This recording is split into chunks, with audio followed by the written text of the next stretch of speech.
হ্যাঁ, যারা আসসালামু আলাইকুম জানাচ্ছ সকলকে ওয়ালাইকুম আসসালাম। আশা করি তোমরা ভালো আছো এবং আজকে আমরা পড়ব হচ্ছে আমাদের শ্বাসক্রিয়া এবং শ্বসনের দ্বিতীয় ক্লাস। তো চলো আমরা শুরু করি। আমরা পড়ছিলাম হচ্ছে শ্বসন নিয়ে পড়ছিলাম। আজকে আমাদের শ্বসনের উপর সেকেন্ড লেকচার, তো 0 to শ্বসন। তো আমরা যে জিনিসটা পড়ছিলাম সেই জিনিসটা আমরা কোথায় ছিলাম? আমরা ছিলাম যে আমাদের একটা ট্রাকিয়া ছিল, এই যে আমাদের এরকম পাইপের মতো দেখতে যে অঙ্গটা, এই অঙ্গটাকে আমরা কি বলি? এটাকে আমরা বলি ট্রাকিয়া বা বাংলায় কি শ্বাসনালী। এই যে ট্রাকিয়া বা শ্বাসনালীটা থাকে, সেই ট্রাকিয়া বা শ্বাসনালীটা আমাদের দুই ভাগে ভাগ হয়। একটা হচ্ছে আমাদের ডান পাশে যায়, আর একটা হচ্ছে আমাদের এরকম বাম পাশে যায়। তো আমরা জানি যে আমাদের এই ট্রাকিয়া যে দুইটা ভাগ হলো, একটা ডান পাশে এবং একটা বাম পাশে। এই যে ট্রাকিয়ার যে ভাগ হয়, এই ট্রাকিয়ার এই ভাগটাকে আমরা বলি ব্রোঙ্কাস। ট্রাকিয়ার এই ভাগটাকে আমরা কি বলি?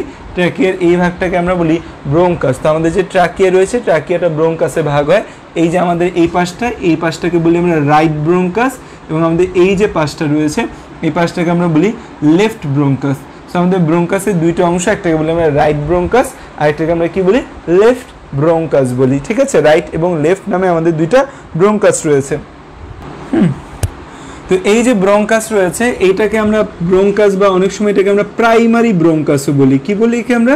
একে আমরা প্রাইমারি ব্রোঙ্কাসও বলি, প্রাইমারি ব্রোঙ্কাসও বলি। ঠিক আছে, ব্রোঙ্কাস, কারণ ব্রোঙ্কাস বলি আমরা। ঠিক আছে, ব্রোঙ্কাসের বাংলা হচ্ছে ক্রমনালী। এখন এই যে আমাদের ব্রোঙ্কাস দুইটা রয়েছে, এই ব্রোঙ্কাস দুইটা আমাদের ফুসফুসে প্রবেশ করে। কোথায় প্রবেশ করে? ফুসফুসে প্রবেশ করে। এই যে আমাদের ব্রোঙ্কাস রয়েছে, এই ব্রোঙ্কাস দুইটা আমাদের কোথায় প্রবেশ করে? এরা আমাদের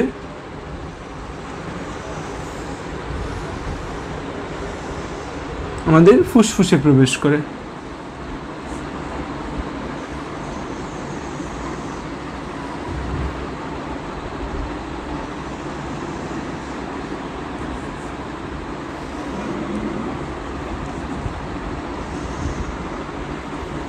ঠিক আছে, ফুসফুসে প্রবেশ করে। তাহলে আমাদের এই যে ব্রোঙ্কাস, ব্রোঙ্কাস কোথায় প্রবেশ করে? ফুসফুসে প্রবেশ করে। ফুসফুসে যে জায়গাটা দিয়ে প্রবেশ করে, এই জায়গাটা একটু ভাঁজ হওয়া জায়গা থাকে। ফুসফুসে যে জায়গা দিয়ে ব্রোঙ্কাস প্রবেশ করে, সেই জায়গাটা একটু এরকম ভাঁজ হওয়া থাকে। ফুসফুসে যে জায়গা দিয়ে ব্রোঙ্কাস প্রবেশ করে, সেই জায়গাটা একটু ভাঁজ হওয়া থাকে। এই যে ফুসফুসে যে জায়গা দিয়ে ব্রোঙ্কাস প্রবেশ করে, এই ভাঁজ হওয়া জায়গাটাকে আমরা বলি হাইলাম। এই ভাঁজ হওয়া জায়গাটাকে আমরা কি বলি? হাইলাম। হাইলাম মানে নিচু জায়গা। হাইলাম মানে কি? হাইলাম মানে হচ্ছে আমাদের নিচু জায়গা, বা ইটস লাইক এ ডিপ্রেশন। হাইলাম ইংরেজি বাংলা সেম। হাইলাম ইজ লাইক এ ডিপ্রেশন। হাইলাম মানে নিচু জায়গা। এই হাইলামটা আমাদের কিসের মতো কাজ করে? এই হাইলামটা আমাদের দরজার মতো কাজ করে। কিসের মতো কাজ করে? দরজার মতো কাজ করে। এই দরজা দিয়ে কিছু জিনিস প্রবেশ করে, আবার কিছু জিনিস বের হয়। তো এই যে প্রবেশ করে এবং বের হয়, এই প্রবেশ করে কি কি প্রবেশ করে? আমাদের এই যে ব্রোঙ্কাস রয়েছে, এই ব্রোঙ্কাসটা প্রবেশ করে, এবং ব্রোঙ্কাসটা প্রবেশ করে এবং আমাদের আরেকটা জিনিস প্রবেশ করে, এটা হচ্ছে পালমোনারি আর্টারি। কে প্রবেশ করে? Pulmonary artery. আর বের হয় কে কে? বের হয় আমাদের, বের হয় হচ্ছে পালমোনারি ভেইন, পালমোনারি শিরা এবং আমাদের পালমোনারি নার্ভ, এরা বের হয়। সো এই হাইলাম দ্বারা কিছু জিনিস প্রবেশ করে, এই হাইলাম দ্বারা কিছু জিনিস বের হয়। সো এই হাইলাম দ্বারা হচ্ছে আমাদের কিছু জিনিস প্রবেশ করে, এই হাইলাম দ্বারা কিছু জিনিস বের হয়।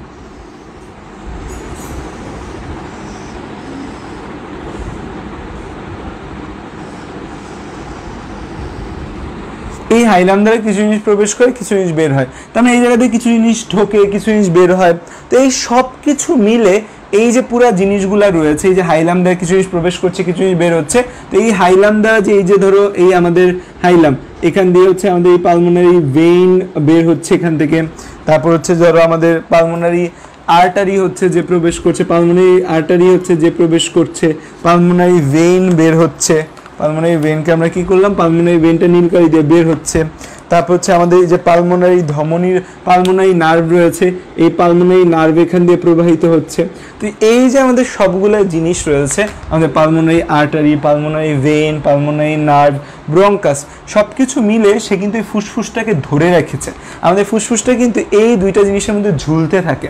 আমাদের ফুসফুসটা কিন্তু এই যে আমাদের দুইটা ব্রঙ্কাস আছে, এই ব্রঙ্কাস দুইটাকে অবলম্বন করে ফুসফুস ঝুলতে থাকে। সো এই জিনিসগুলো আমাদের ফুসফুসকে ধরে রাখতে সাহায্য করেছে। তার মানে এই যে আমাদের যে কিছু জিনিস প্রবেশ করছে, কিছু জিনিস বের হচ্ছে, এর একটা শিকড়ের মতো কাজ করছে। কিসের মতো কাজ করে? শিকড়। গাছের শিকড় যেমন গাছকে ধরে রাখতে সাহায্য করে, ঠিক তেমনি এই যে অংশগুলো রয়েছে এটা আমাদের এই গাছ মানে আমাদের ফুসফুসকে ধরে রাখতে সাহায্য করে। সেজন্য শিকড়, একেও আমরা শিকড় বলি। শিকড় ইংরেজি কি? রুট। তার মানে হচ্ছে এদের নাম কি হবে? এই সবগুলোকে আমরা একসাথে কি বলি? রুট বলি। এবং এটা কোথায় আছে এই রুটটা? এটাকে বলি আমরা পালমোনারি রুট বা পালমোনারি মূল। সো এই যে আমাদের এই যে কিছু জিনিস বের হচ্ছে, কিছু জিনিস ভিতরে ঢুকছে, এগুলা মিলে কি করছে? আমার এই ফুসফুসটাকে ধরে রাখছে, আটকে রাখছে, যেন ফুসফুসটা নিচে না পড়ে যায়। এটা ফুসফুসের রুট বা শিকড় হিসেবে কাজ করে। এটাকে আমরা কি বলি? এটাকে বলি আমরা পালমোনারি রুট বা পালমোনারি মূল বলি। এখন এই যে হাইলাম নামক যে নিচু জায়গা, এই হাইলাম নামক নিচু জায়গাটা কিন্তু আরো অনেক জায়গায় পাবা। এই হাইলাম নামক নিচু জায়গা শুধুমাত্র আমাদের ফুসফুস না, ফুসফুস ছাড়াও নানা জায়গায় হাইলাম নামক নিচু জায়গা পাবা। যেমন এটা তুমি আমাদের কিডনি যখন পড়তে যাবা, কিডনি পড়তে গেলে হাইলাম নামক নিচু জায়গা পাবা। তুমি যখন আমাদের লিম্ফ নোড পড়তে যাবা, এই লিম্ফ নোড পড়তে গেলে তুমি আমাদের এই হাইলাম নামক নিচু জায়গা একটা পাবা। তুমি যখন স্প্লিন পড়তে যাবা বা প্লিহা পড়তে যাবা, প্লিহা পড়তে গেলে তুমি হাইলাম নামক নিচু জায়গা পাবা। তার মানে হচ্ছে আমাদের এই হাইলাম নামক নিচু জায়গাটা অনেক জায়গার মধ্যেই রয়েছে। সো কিডনির মধ্যে যদি দেখো হাইলাম, স্প্লিনের মধ্যে যদি দেখো হাইলাম, লিম্ফ নোডের মধ্যে যদি দেখো হাইলাম, আতঙ্কিত হওয়ার কোনো কারণ নেই। কারণ হাইলাম আমাদের যে কোনো জায়গায় থাকতে পারে। যে কোনো জায়গায় নিচু একটা ভাঁজে যেটা থাকবে, এই নিচু ভাঁজ বা নিচু জায়গাকে আমরা কি বলবো? হাইলাম বলবো। এবং হাইলাম অলওয়েজ আমাদের কিসের মতো কাজ করবে? হাইলাম অলওয়েজ আমাদের দরজার মতো কাজ করবে। এই দিয়ে কিছু জিনিস প্রবেশ করবে এবং এই দিয়ে কিছু জিনিস বের হবে। So haulm as a opening, যেটা দিয়ে আমাদের কিছু জিনিস ভেতরে আসবে, কিছু জিনিস বাইরে বের হবে। ঠিক আছে? সো এই হচ্ছে আমাদের হাইলামের কাণ্ড। হ্যাঁ, জাওয়াত সিয়াম জিজ্ঞেস করছে, ভাইয়া লিম্ফ নোডের ভিডিও কি ইউটিউবে দিবেন? এখন হচ্ছে যে তোমাদের আজকের ক্লাসের পর আমার ধারণা যেটা, তোমাদের এই অধ্যায় শেষ করতে আর 2টা ক্লাস লাগবে। এই অধ্যায় শেষ করতে যদি আর 2টা ক্লাস লাগে, তার মানে আমাদের 11 ক্লাসে এই অধ্যায় শেষ হয়ে যাচ্ছে। তাহলে লাস্ট যে ক্লাসটা, 12তম যে ক্লাসটা আমাদের হবে, সেই ক্লাসে লিম্ফ নোড নিয়ে আমরা পড়ায় দিতে পারি, লসিকা নিয়ে, যেহেতু আমাদের এই টপিক্সটা বাকি রয়েছে। যদি না পড়াতে পারি, এই চ্যাপ্টার যদি আমাদের প্রলং করে, দেন হচ্ছে যে ইউটিউবে দিয়ে দিব। ঠিক আছে? ওকে, সো এই গেল আমাদের প্রাইমারি কথাবার্তা। এটা আশা করি তোমরা সবাই লিখে ফেলেছো।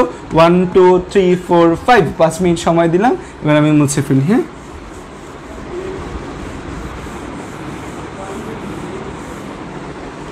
আচ্ছা, তাহলে আমাদের এই যে প্রাইমারি ব্রঙ্কাস আমাদের কোথায় প্রবেশ করলো? প্রাইমারি ব্রঙ্কাস আমাদের প্রবেশ করলো ফুসফুসে। প্রাইমারি ব্রঙ্কাস কোথায় প্রবেশ করলো? ফুসফুসে। তো আমরা জানি যে আমাদের যে ফুসফুস রয়েছে, এই ফুসফুসের মধ্যে এরকম ভাগ রয়েছে। যে ভাগ আমাদের ফুসফুসের, এই আমাদের ডান ফুসফুসে 3টা ভাগ রয়েছে, আমাদের বাম ফুসফুসে কয়টা ভাগ রয়েছে? 2টা ভাগ রয়েছে। আমাদের ডান ফুসফুসে ভাগ কয়টা? আমাদের ডান ফুসফুসে ভাগ 3টা। বাম ফুসফুসে ভাগ কয়টা? বাম ফুসফুসে ভাগ হচ্ছে 2টা। এবং এই যে ভাগ করে, এই ভাগগুলো কি দিয়ে করে? এগুলাকে আমরা বলি ফিশার বলি। তাহলে এখানে ফিশার কয়টা? 1টা 2টা। আর এখানে ফিশার কয়টা? 1টা। এর ফলে কয়টা লোব হচ্ছে? 1 2 3। মানে কয়টা লোব হচ্ছে? 1 2। তাহলে এ পাশে আমাদের কয়টা লোব? এ পাশে হচ্ছে আমাদের 3টা লোব, আর এ পাশে আমাদের কি? 2টা লোব রয়েছে। তার মানে এই যে আমাদের যে প্রাইমারি ব্রঙ্কাস আসলো, সেই প্রাইমারি ব্রঙ্কাসটা এখানে এসে দেখবে যে তার যাওয়ার জন্য 3টা রাস্তা। সে কি করবে? সে এই একটা রাস্তায় যাবে, তারপর সে দেখবে তার এখানে যাওয়ার একটা রাস্তা আছে, সে এই রাস্তায় যাবে এবং এই নিচের রাস্তায় আসবে। তাহলে এই যে আমাদের প্রাইমারি ব্রঙ্কাসগুলো ভাগ হলো, প্রাইমারি ব্রঙ্কাসগুলো ভাগ হয়ে লোবের ভেতর প্রবেশ করলো। এই যে প্রাইমারি ব্রঙ্কাস ভাগ হয়ে লোবে প্রবেশ করলো, তখন আমরা তাকে কি বলি? তখন আমরা এই যে ব্রঙ্কাসগুলো রয়েছে, এদেরকে আমরা বলি secondary bronchus. Secondary or lobar bronchus. কি বলি? সেকেন্ডারি ব্রোঙ্কাস বা লোবার ব্রোঙ্কাস। ঠিক আছে, তো এই সেকেন্ডারি ব্রোঙ্কাস বা লোবার ব্রোঙ্কাস আমরা দেখতে পাচ্ছি। আমরা এই জায়গাটাকে একটু বড় করি, ঠিক আছে, আমরা রাইট পাশে ফুসফুস নিয়ে দেখব। সো দ্যাটস ওয়াই আমরা রাইট পাশের ফুসফুসটাকে অনেক বড় করছি, যেন আমরা তোমাদের পুরো ডায়াগ্রামটা বোঝাতে তোমাদের মাথায় ঢুকিয়ে দিতে পারি। ঠিক আছে, তো আমরা এই ডায়াগ্রামটাকে একটু বড় করলাম। সো এই ডায়াগ্রামটাকে যদি আমরা বড় করি, তোমরা ছবিতে যদি নাও আঁকতে পারো একটু বুঝে নাও এই জায়গাটা। ঠিক আছে,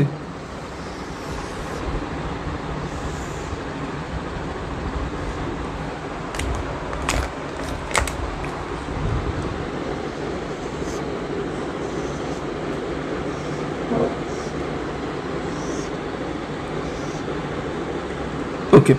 সো তাহলে আমরা কি দেখতে পাচ্ছি? সেকেন্ডারি বা লোবার ব্রোঙ্কাস দেখতে পাচ্ছি। এখন আমাদের যে লাংস রয়েছে, আমাদের লাংসের যে লোবগুলা রয়েছে, এই লোবগুলা আরও কিছু ছোট ভাগে ভাগ হয়। এই যে আমাদের লাংসের লোব রয়েছে, এই লোবগুলা আরও কিছু ছোট ভাগে ভাগ হয়।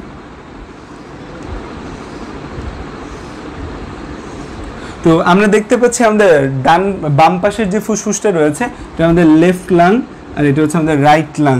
এই লেফট এবং রাইট লাংয়ের মধ্যে আমরা দেখতে পাচ্ছি, এই যে আমাদের লেফট লাংয়ে রয়েছে, লেফট লাংয়ে আমরা দেখতে পাচ্ছি আরও কয়টা ক্ষুদ্র ভাগ রয়েছে, আরও 3, 4, 5, 6, 7, 8 কয়টা ক্ষুদ্র ভাগ আছে?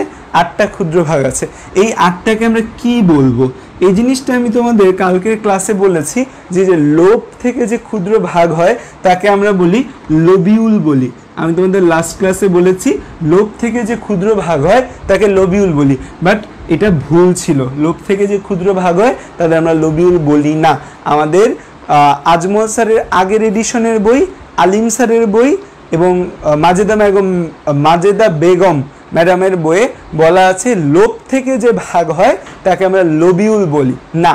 লোবটা এরকম যে কিছু অংশে ভাগ হয়, এই প্রতিটা অংশ স্বতন্ত্র অংশ, এরা প্রত্যেকে একটা ইউনিক এবং নিজের কাজ নিজে করতে পারে। এবং এই প্রত্যেকটা অংশকে আমি বলেছি যে এই অংশটা একটা ভাইরাল ইনফেকশন হলে জাস্ট এই অংশটা কেটে ফেললেই দিলে হবে। আমাদের এই যে অংশগুলো রয়েছে এদের নিজেদের প্রত্যেকের নিজস্ব ব্লাড সাপ্লাই, নিজস্ব ধমনী আর শিরা, এবং তাদের প্রত্যেকের মধ্যে একটা টারশিয়ারি ব্রঙ্কাস যায়।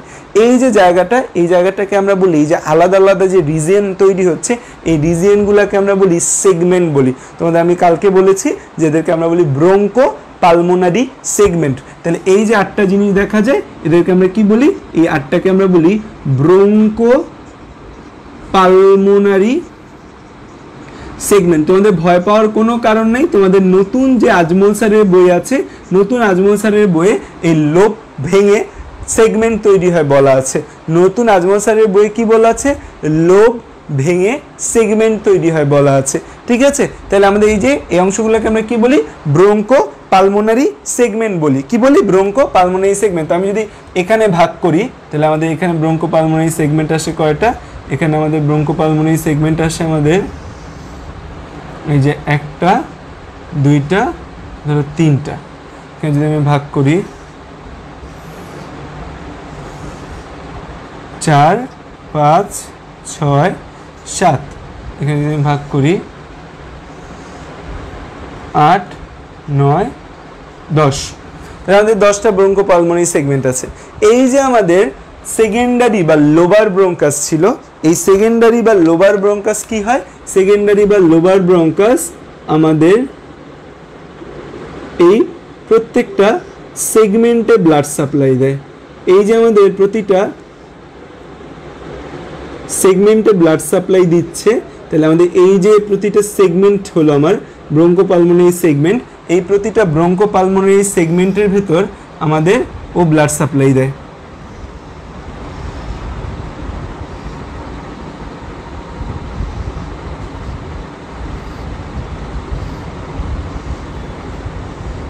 সরি কি বলতেছি, ব্লাড সাপ্লাই না, মানে ও যায়, যেহেতু ও একটা ব্রঙ্কাস। ঠিক আছে,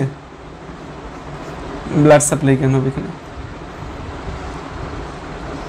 মানে এই ব্রঙ্কাসটা এই যে আমাদের অংশগুলো রয়েছে প্রতিটা অংশের ভেতর কি করে? সে পরিবহন করে তার মতো। সো দেখা যাচ্ছে আমাদের এই যে সেকেন্ডারি ব্রঙ্কাস ছিল, সেই সেকেন্ডারি ব্রঙ্কাস আমাদের ভাগ হয়, সেকেন্ডারি ব্রঙ্কাস আমাদের ভাগ হয়ে কিতে পরিণত হয়, সেকেন্ডারি ব্রঙ্কাস ভাগ হয়ে আমাদের এই যে ব্রঙ্কাসটায় পরিণত হয় তাকে আমরা বলি হচ্ছে টারশিয়ারি বা সেগমেন্টাল ব্রঙ্কাস, টারশিয়ারি বা সেগমেন্টাল ব্রঙ্কাস বলি। কেন আমরা একে টারশিয়ারি বা সেগমেন্টাল ব্রঙ্কাস বলি? কারণ এটা বিভাজনের দিক থেকে 3 নাম্বার বার বিভাজিত হয়ে ছোট আকৃতি ধারণ করেছে, দ্যাটস ওয়াই টারশিয়ারি। সেগমেন্টাল বলার কারণ কি, এরা কোথায় প্রবেশ করে, এরা ব্রঙ্কো পালমোনারি সেগমেন্টে প্রবেশ করে। এরা কোথায় প্রবেশ করে, ব্রঙ্কো পালমোনারি সেগমেন্টে প্রবেশ করে। তো তার মানে ধরো এইটা একটা ব্রঙ্কো পালমোনারি সেগমেন্ট, ঠিক আছে, এটা আমাদের কি একটা, এটা আমাদের একটা ব্রঙ্কো পালমোনারি সেগমেন্ট। এই ব্রঙ্কো পালমোনারি সেগমেন্টে আমাদের কি কি থাকবে, এই ব্রঙ্কো পালমোনারি সেগমেন্টে আমাদের একটা, এই যে আমাদের একটা টার্মিনাল ব্রঙ্কিউল থাকবে, সরি একটা টার্মিনাল ব্রঙ্কাস থাকবে, এটার নাম কি, টার্মিনাল ব্রঙ্কাস। তাহলে একটা টার্মিনাল ব্রঙ্কাস থাকবে, এর মধ্যে একটা পালমোনারি শিরা থাকবে, এর মধ্যে একটা পালমোনারি ধমনী থাকবে, পালমোনারি ধমনী থাকবে, ঠিক আছে, আর এখানে একটা পালমোনারি নার্ভও থাকবে। কি থাকবে, একটা পালমোনারি নার্ভও থাকবে। সো এই যে লাল কালার যেটা আঁকলাম সেটাকে আমরা বলছি পালমোনারি আর্টারি। আচ্ছা তোমরা আবার শর্ট ফর্মে লিখলে অনেকে বোঝে না, পালমোনারি আর্টারি। নীল কালার যেটা ছিল সেটা আমাদের কি, আমাদের পালমোনারি ভেইন। আর সবুজ কালারে যেটা এঁকেছি সেটা আমাদের কি, সবুজ কালারে যেটা এঁকেছি সেটা আমাদের হচ্ছে পালমোনারি নার্ভ। তার মানে খেয়াল করো, এই যে আমাদের যে সেগমেন্টাল ব্রঙ্কাস রয়েছে, আমাদের এই যে broncho pulmonary segment, broncho pulmonary segment, এই যে আমাদের ব্রঙ্কো পালমোনারি সেগমেন্ট রয়েছে, এই ব্রঙ্কো পালমোনারি সেগমেন্টের মধ্যে তাহলে কিন্তু আমাদের নিজস্ব রক্তনালী রয়েছে, নিজস্ব নার্ভ রয়েছে,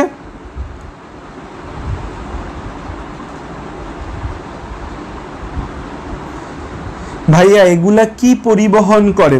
পরিবহন মানে কিন্তু যাতায়াত বোঝায়, মানে আসা যাওয়া দুইটাই বোঝায়। তো এখানে আমাদের অক্সিজেন আসবে আর কার্বন ডাইঅক্সাইড ত্যাগ হবে, তার মানে দুইটাই পরিবহন করবে তারা। তো তার মানে দেখো ব্রঙ্কো পালমোনারি সেগমেন্টের মধ্যে কিন্তু সব কিছু আছে, তাই না? এই ব্রঙ্কো পালমোনারি সেগমেন্টের মধ্যে সব কিছু আছে বলে একে আমরা একটা স্বতন্ত্র ইউনিটও বলতে পারি। এটা একটা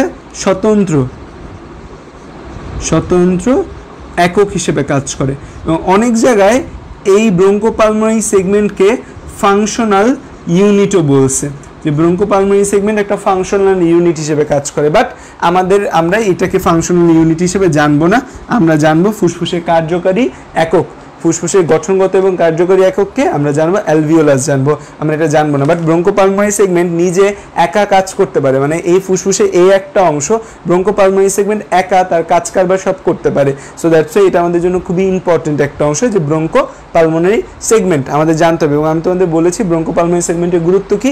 এই যে ব্রঙ্কোপালমোনারি সেগমেন্টের মাঝখানে যে পর্দা থাকে, এই যে পর্দা আছে, এই পর্দাটাকে আমরা কি বলি, এই যে পর্দা রয়েছে এই পর্দাটাকে আমরা বলি ইন্টার সেগমেন্টাল সেপ্টা। তো এই যে দুইটা পর্দা থাকে তাদেরকে আমরা বলি ইন্টার সেগমেন্টাল সেপ্টা। তো আমাদের দেখা যায় যে দুইটা সেগমেন্টের মাঝখানে এই পর্দাটা থাকে। এই পর্দাটা দিয়ে আমাদের কি হতে পারে না, ভাইরাস ব্যাকটেরিয়া জীবাণুগুলা এক পাশ থেকে আরেক পাশে যেতে পারে না। সো আমাদের যে কোনো একটা ব্রঙ্কোপালমোনারি সেগমেন্ট যদি এফেক্টেড হয় শুধুমাত্র সেটাই ভাইরাস ব্যাকটেরিয়াতে আক্রান্ত হবে, বাকিটা আক্রান্ত হবে না। তো এবার আসো যে এবার আমরা একটু এই জিনিসটাই একটু ব্রড পরিসরে দেখি, ঠিক আছে? এই জিনিসটাকে আমরা আবার দেখছি, ঠিক আছে? এটা আমাদের একটা ব্রঙ্কোপালমোনারি সেগমেন্ট বা it's a segment of our lung. এই সেগমেন্টের মধ্যে আবার কিছু ভাগ থাকে, এই সেগমেন্টের মধ্যেও কিছু ভাগ থাকে। ধরো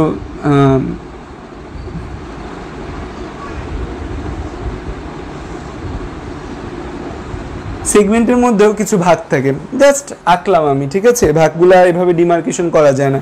এই সেগমেন্টের মধ্যে এটা হচ্ছে আমাদের সেগমেন্ট, ব্রঙ্কোপালমোনারি সেগমেন্ট। এই যে আমাদের ব্রঙ্কোপালমোনারি সেগমেন্ট রয়েছে, এই ব্রঙ্কোপালমোনারি সেগমেন্টের মধ্যেও কিছু ভাগ রয়েছে।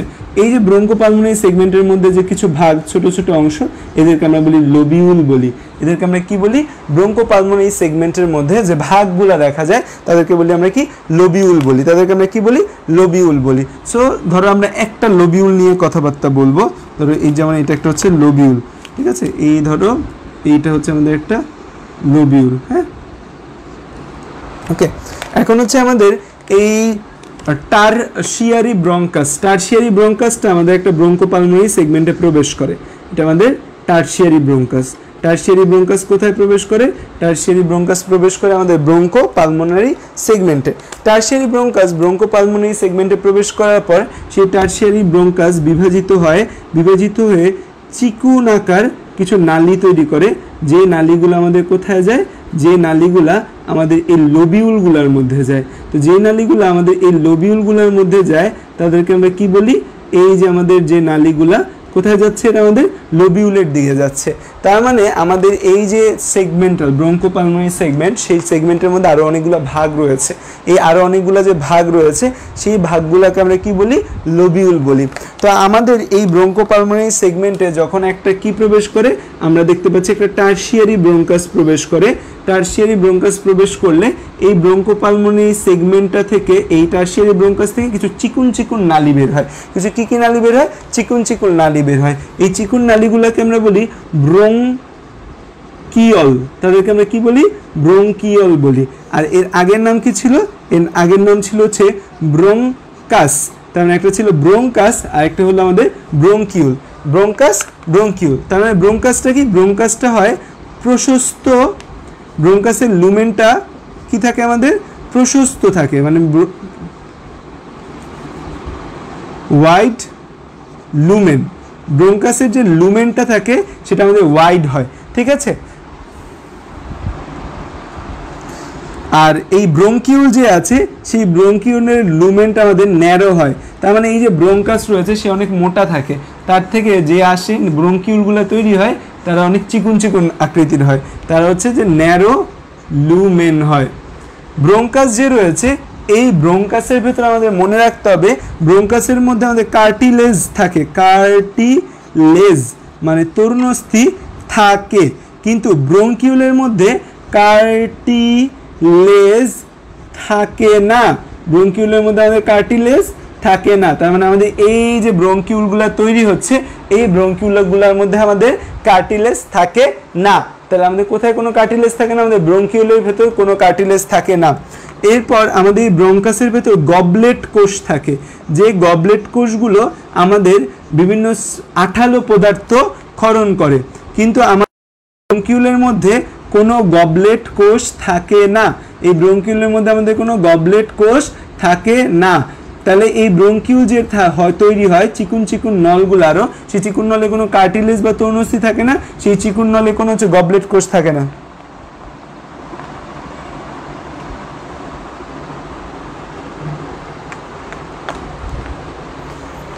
আচ্ছা, বুঝাচ্ছি, আগে এটা বলে নিই। তার মানে ব্রঙ্কাস যেটা, তাহলে আমাদের ব্রঙ্কাস হচ্ছে ওয়াইড লুমেন, মোটা নলগুলা।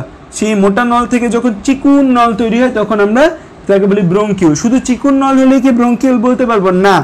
ব্রঙ্কাসের ভেতর কার্টিলেজ থাকবে, বাট ব্রঙ্কিউলের ভেতর আমাদের কোনো কার্টিলেজ থাকবে না। ব্রঙ্কাসের ভেতর আমাদের গবলেট কোষ থাকবে, ব্রঙ্কিউলের মধ্যে আমাদের কোনো গবলেট কোষ থাকবে না। ব্রঙ্কাস যে রয়েছে, এই ব্রঙ্কাসটা আমাদের হচ্ছে যে এখানে মসৃণ পেশি, এখানে মসৃণ পেশি কম থাকবে ব্রঙ্কাসের মধ্যে, আর ব্রঙ্কিউলের মধ্যে মসৃণ পেশি বেশি থাকবে। আগে ব্রঙ্কাস এন্ড ব্রঙ্কিউল পরে, ওই জিনিস আবার বলছি।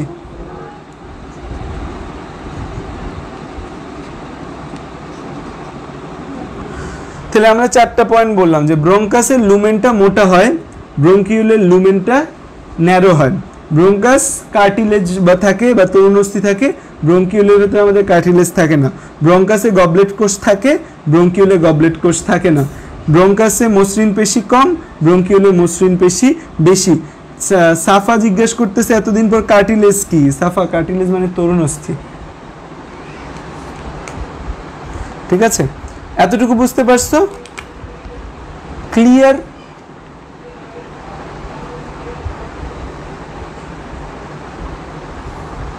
এটা বুঝতে পারছো ব্রঙ্কাস এন্ড ব্রঙ্কিউলের মধ্যে পার্থক্য?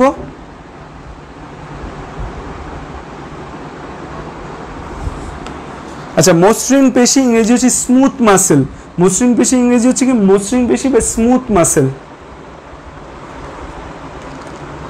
এই, আমি পড়ানোর সময় কেউ বই দেখবে না। নেক্সট থেকে যেন আমি না দেখি যে আমি পড়ানোর সময় তোমরা কেউ বই দেখতেছো। আমি পড়ানোর সময় বই দেখবে না, পড়ানোর পর বই পড়ে দেখবা। যা পড়াবো সেটা শুনবা, তারপর বই পড়ায় দেখবা। বই পড়ে দেখে যদি হচ্ছে যে কোনো ভুল থাকে দেন হচ্ছে যে তখন বলবা। যেমন আসিফ বলে, যেমন ক্লাস শেষে যদি কোনো ভুল থাকে বা কনফিউশন থাকে সেটা বলে। ক্লাসের সময় কেউ কোনো বই খুলবা না বা বই নিয়ে বসবা না। আচ্ছা, এখানে আরেকটা পয়েন্ট আছে যেটার কথা আজমল স্যারের বই একটু ভুল আছে, সেটার কথা বলি। যে আমাদের এই যে ব্রঙ্কাস রয়েছে, এই ব্রঙ্কাসের এপিথেলিয়ামটা আজমল স্যারের বই ভুল আছে। ব্রঙ্কাসের এপিথেলিয়াম হচ্ছে আমাদের কলামনার।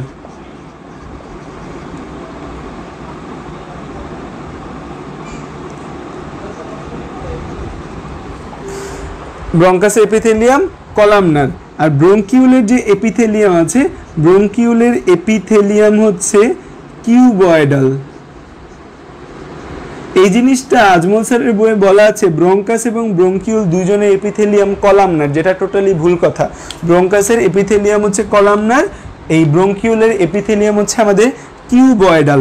কারণ কি? কারণটা ব্যাখ্যাও আছে এটার, কেন হচ্ছে ব্রঙ্কিউলের এপিথেলিয়াম কিউবয়েডাল হয়। আমাদের যে শ্বসনতন্ত্র বা আমাদের যে শ্বাসনালী সিস্টেমটা রয়েছে, আমাদের এই যে পুরো শ্বসনতন্ত্র রয়েছে, শ্বসনতন্ত্রটা তো আমাদের শুরু হয় হচ্ছে যে বলা যায় ল্যারিংস থেকে আমাদের যে এপিথেলিয়াম সেটি হচ্ছে সিউডো, আমরা বলি কি সিলিয়েটেড কলামনার এপিথেলিয়াম। আমরা কি বলি? সিলিয়েটেড কলামনার এপিথেলিয়াম বলি। তো সিলিয়েটেড কলামনার এপিথেলিয়াম তার মানে কলামনার থাকে। তোমাদের যদি আমি দেখাই একটু, এই পাশটা আমরা মুছি, ঠিক আছে? আমরা এই পাশটা একটু মুছি আমাদের ফার্দার লেখা এবং বোঝার সুবিধার্থে। চিন্তা করে দেখো, এই যে আমাদের লম্বা লম্বা যে কোষগুলা থাকে, এই লম্বা লম্বা যে কোষগুলা, এই লম্বা লম্বা কলামের মতো যে কোষগুলা, এই কলামের মতো লম্বা লম্বা কোষগুলাকে আমরা কি বলি? এগুলাকে আমরা বলি কলামনার এপিথেলিয়াম।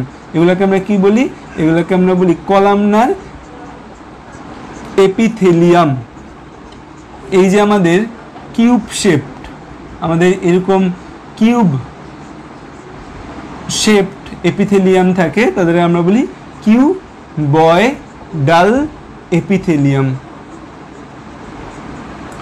আর এরকম মাছের আইসের মতো এরকম ফ্ল্যাট চিকুন চিকুন যেগুলো থাকে তাদেরকে আমরা কি বলি? তাদেরকে আমরা বলি স্কোয়ামাস এপিথেলিয়াম। তাহলে আমাদের এই তিন ধরনের এপিথেলিয়াম আমরা দেখতে পাই, ঠিক আছে?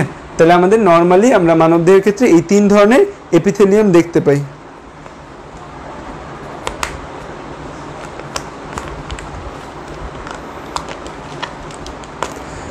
তো এই যে আমাদের তিন ধরনের এপিথেলিয়াম দেখতে পাই, আমাদের ল্যারিংস থেকে শুরু করে এই ব্রঙ্কাস পর্যন্ত, primary, secondary, tertiary, larynx to bronchus, আমাদের এই কলামনার এপিথেলিয়াম আমাদের কোথায় থাকে? আমাদের এই ল্যারিংস থেকে শুরু করে টু ব্রঙ্কাস থাকে আমাদের এই কলামনার এপিথেলিয়াম। যখন আমাদের ব্রঙ্কাসটা ব্রঙ্কিওলে কনভার্ট হয়, যখন আমাদের ব্রঙ্কাসটা কিসে কনভার্ট হয়? ব্রঙ্কিওল।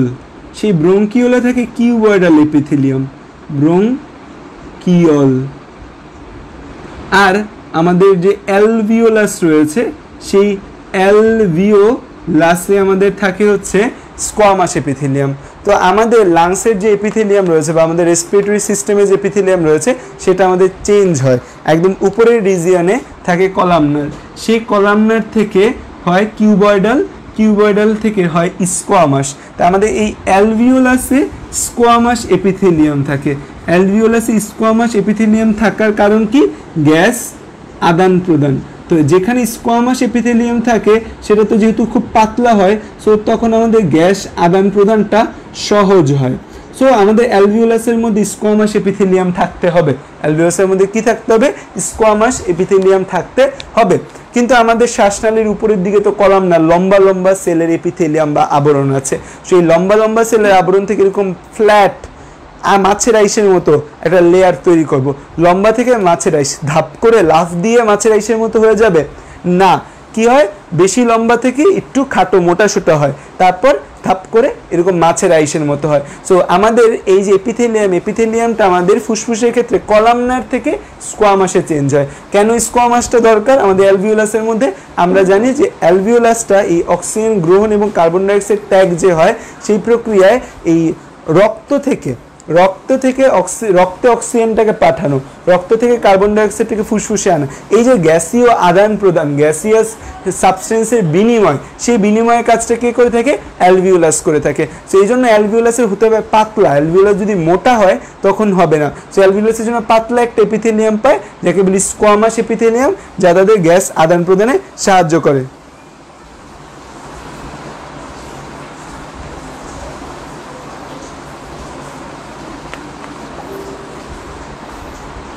আচ্ছা, বলছি তো সব, এখনো তো শেষ করি নাই কিছু, তোমরা ভয় পেয়ে যাচ্ছ কেন?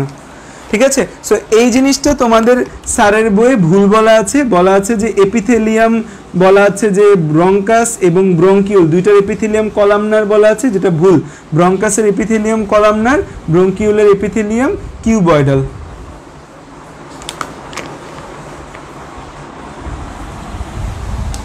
কি হয়েছে?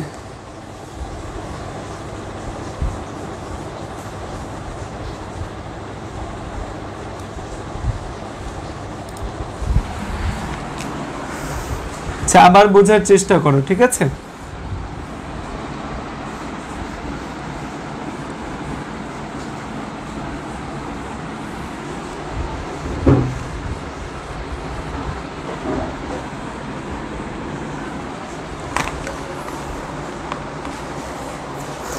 আমাদের ফুসফুসের কথা যদি আমরা চিন্তা করি, আমাদের যে ফুসফুস রয়েছে, আমাদের কি রয়েছে? আমাদের একটা ফুসফুস রয়েছে। সেই ফুসফুসের মধ্যে যদি আমরা দেখি, সেই ফুসফুসের মধ্যে আমাদের ডান ফুসফুসের কথা আমরা চিন্তা করছি। আমাদের ডান ফুসফুসটাকে আমরা তিন ভাগে ভাগ করতে পারি। এই যে তিনটা ভাগ, এই তিনটা ভাগকে আমরা বলি কি? ডান ফুসফুসের মধ্যে তিনটা লোব আছে। এই যে লোবগুলো আছে, লোবগুলাকে আমরা আরো ছোট ছোট অংশে ভাগ করতে পারি, যাদেরকে আমরা কি বলি? সেগমেন্ট বলি। তার মানে হচ্ছে ব্রঙ্কোপালমোনারি সেগমেন্ট, বা বললাম যে আমাদের ডান ফুসফুসে 10টা সেগমেন্ট আছে। এই যে সেগমেন্টগুলো আছে, সেই সেগমেন্টগুলো আরো ক্ষুদ্র ক্ষুদ্র অংশে ভাগ হয়, তাদেরকে আমরা বলি লোবিউল বলি। সো লোবিউল কয়টা আছে সেটার সংখ্যা বলা নেই স্পেসিফিকভাবে, বলা হয়েছে অসংখ্য লোবিউল। ঠিক আছে, অসংখ্য লোবিউল থাকে। সো আমাদের এই যে ফুসফুস রয়েছে, ফুসফুসটা ডান ফুসফুস তিনটা লোবে বিভক্ত হয়। তিনটা লোব আমাদের 10টা সেগমেন্টে বিভক্ত হয়। সেই 10টা সেগমেন্ট আমাদের ইনরমাস লোবিউলে কনভার্ট হয়। তার মানে ফুসফুস একটা একক অংশ, সেই ফুসফুসটাকে আমরা আরও অনুবীক্ষণ করলে তিনটা লোব দেখতে পাই। সেই তিনটা লোব আরও দেখলে আমরা 10টা সেগমেন্ট দেখতে পাই। সেই 10টা সেগমেন্টের মধ্যে আমরা অসংখ্য লোবিউল দেখতে পাই। এতটুকু ক্লিয়ার? এবং এখন আসে আমাদের এই যে ট্রাকিয়া, আমাদের ট্রাকিয়া যেটি রয়েছে, সেই ট্রাকিয়াটা আমাদের এই যে ট্রাকিয়া, এই ট্রাকিয়াটা একটা পাইপ, এই পাইপ দিয়ে বাতাস আসে। এই বাতাস আসার পাইপ চাচ্ছে ডান পাশে যেতে। তো ডান পাশে যেতে গেলে এই ডান ফুসফুসে যদি যেতে চায়, তখন তার এই ট্রাকিয়াটাকে কনভার্ট হতে হবে কি? রাইট ব্রঙ্কাসে কনভার্ট হতে হবে। কিসে কনভার্ট হতে হবে? রাইট ব্রঙ্কাস, যাকে আমরা কি বলি? যাকে আমরা প্রাইমারি ব্রঙ্কাসও বলি। এখন হচ্ছে ব্রঙ্কাস মানে কি? ব্রঙ্কাস মানে হচ্ছে এই ট্রাকিয়া থেকে সৃষ্ট, ট্রাকিয়া দুইটা ভাগে যে বিভক্ত হয়, সেই বিভাজনের ফলে সৃষ্ট একটি পাইপ, যেটা ট্রাকিয়া থেকে একটু চিকন হবে। যত বিভাজিত হবে পাইপের লুমেন বা পুরুত্ব তত চিকন হতে থাকবে। ট্রাকিয়ার পুরুত্ব বেশি, ব্রঙ্কাসের পুরুত্ব ট্রাকিয়া থেকে একটু কম। সো ট্রাকিয়ার পর আসলো ব্রঙ্কাস, ট্রাকিয়ার পর আসলো ব্রঙ্কাস। এই ব্রঙ্কাসগুলো বারবার বিভাজিত হয়। সো প্রথমে যে ব্রঙ্কাসটা বিভাজিত হয়, তাকে আমরা বলি হচ্ছে এই যে দুই পাশে দুইটা আসে, আমরা ডান ফুসফুস নিয়ে কথা বলছি সেজন্য আমরা বলি রাইট ব্রঙ্কাস, বা এটা প্রথম যেহেতু একে আমি বলি প্রাইমারি ব্রঙ্কাস বলতে পারি। এই প্রাইমারি ব্রঙ্কাস আমাদের ফুসফুসের ভেতর গেল, ফুসফুসের ভেতর গিয়ে সে দেখলো যে ফুসফুসের ভেতর ফুসফুস বাইরে থেকে দেখতে একটা মনে হলো, ফুসফুসের ভেতরের মধ্যে মনে মিল নাই, সেই সংসারে তিনটা ভাগ আছে। তার মানে আমাদের ফুসফুসের মধ্যে রাইট ফুসফুসে আমাদের কয়টা লোব আছে? রাইট ফুসফুসে আমাদের তিনটা লোব আছে। রাইট ফুসফুসে আমাদের কয়টা লোব আছে? তিনটা লোব আছে। এই আমাদের রাইট ফুসফুসে তিনটা লোব আছে। এই যে তিনটা লোব, কয়টা লোব? তিনটা লোব। তিনটা লোবে এখন ওর যাইতে হবে, ও তো একা। এই যে রাইট প্রাইমারি ব্রঙ্কাস, ও কি? ও একা আছে, একটা ব্রঙ্কাস আমাদের ফুসফুসে ঢুকলো, এখন একা একটা পাইপ দিয়ে আমাদের তিনটা বাড়িতে পানি সরবরাহ করা যেমন সম্ভব না, ঠিক তেমনি একটা পাইপ দিয়ে আমাদের এই তিনটা খণ্ডে অক্সিজেন সরবরাহ করা সম্ভব না। তখন এই প্রাইমারি ব্রঙ্কাস আবার একটু ভাগ হয়, যত ভাগ হবে লুমেন তত চিকুন হতে থাকবে। বাট লুমেন চিকুন হইলেও কি হবে? এই ব্রঙ্কাস মানে তার মধ্যে তরুণস্থি থাকবে, তো এর মধ্যে তরুণস্থি ছিল, এই যে বিভাজিত হয়, বিভাজিত হয়ে সে তিনটা লোবে যায়। এই প্রাইমারি ব্রঙ্কাস যখন বিভাজিত হয়ে আরও চিকুন নলে তৈরি হয় তখন তাকে আমরা বলি সেকেন্ডারি, বা এই লোবে যেহেতু যায় এই জন্য আমরা বলতে পারি লোবার ব্রঙ্কাস, সেকেন্ডারি বা লোবার ব্রঙ্কাস। যেহেতু আমাদের রাইট লাঙে গেছে, তার মানে সেকেন্ডারি বা লোবার ব্রঙ্কাস আমাদের কয়টা হবে? সেকেন্ডারি বা লোবার ব্রঙ্কাস আমাদের তিনটা হবে। এখন এই সেকেন্ডারি বা লোবার ব্রঙ্কাস আমাদের তিনটা লোবে গিয়ে ভাবছিল যে দুনিয়াদারি মনে খুব সহজ, আমি তিনটা লোবে চলে আসছি, আমি এখন শান্তিতে আছি। কিন্তু না, দুনিয়াতে কি এত সহজে শান্তি পাওয়া যায়? পাওয়া যায় না। সেজন্য সে গিয়ে দেখলো কি সেকেন্ডারি বা লোবার ব্রঙ্কাসটা আমাদের এই যে ফুসফুসের লোবগুলোতে গিয়ে দেখলো সেই লোবগুলোর মধ্যে বিভাজন আছে, লোবগুলোর মধ্যে কিছু আলাদা ইউনিক সেগমেন্ট পাওয়া যায়। এখন তাহলে তার সেগমেন্টগুলোয় যেতে হবে, সেগমেন্টগুলোয় যেতে গেলে এই সেকেন্ডারি ব্রঙ্কাসকে আবার বিভাজিত হয়ে একটা পাইপ থেকে, ধরো হচ্ছে যে এখানে কি ছিল? রাইট ব্রঙ্কাস, এই একটা পাইপ ছিল, এই একটা পাইপ থেকে সেই পাইপটাকে কয়টা পাইপে বিভাজিত হতে হয়েছে? তিনটা পাইপে বিভাজিত হতে হয়েছে।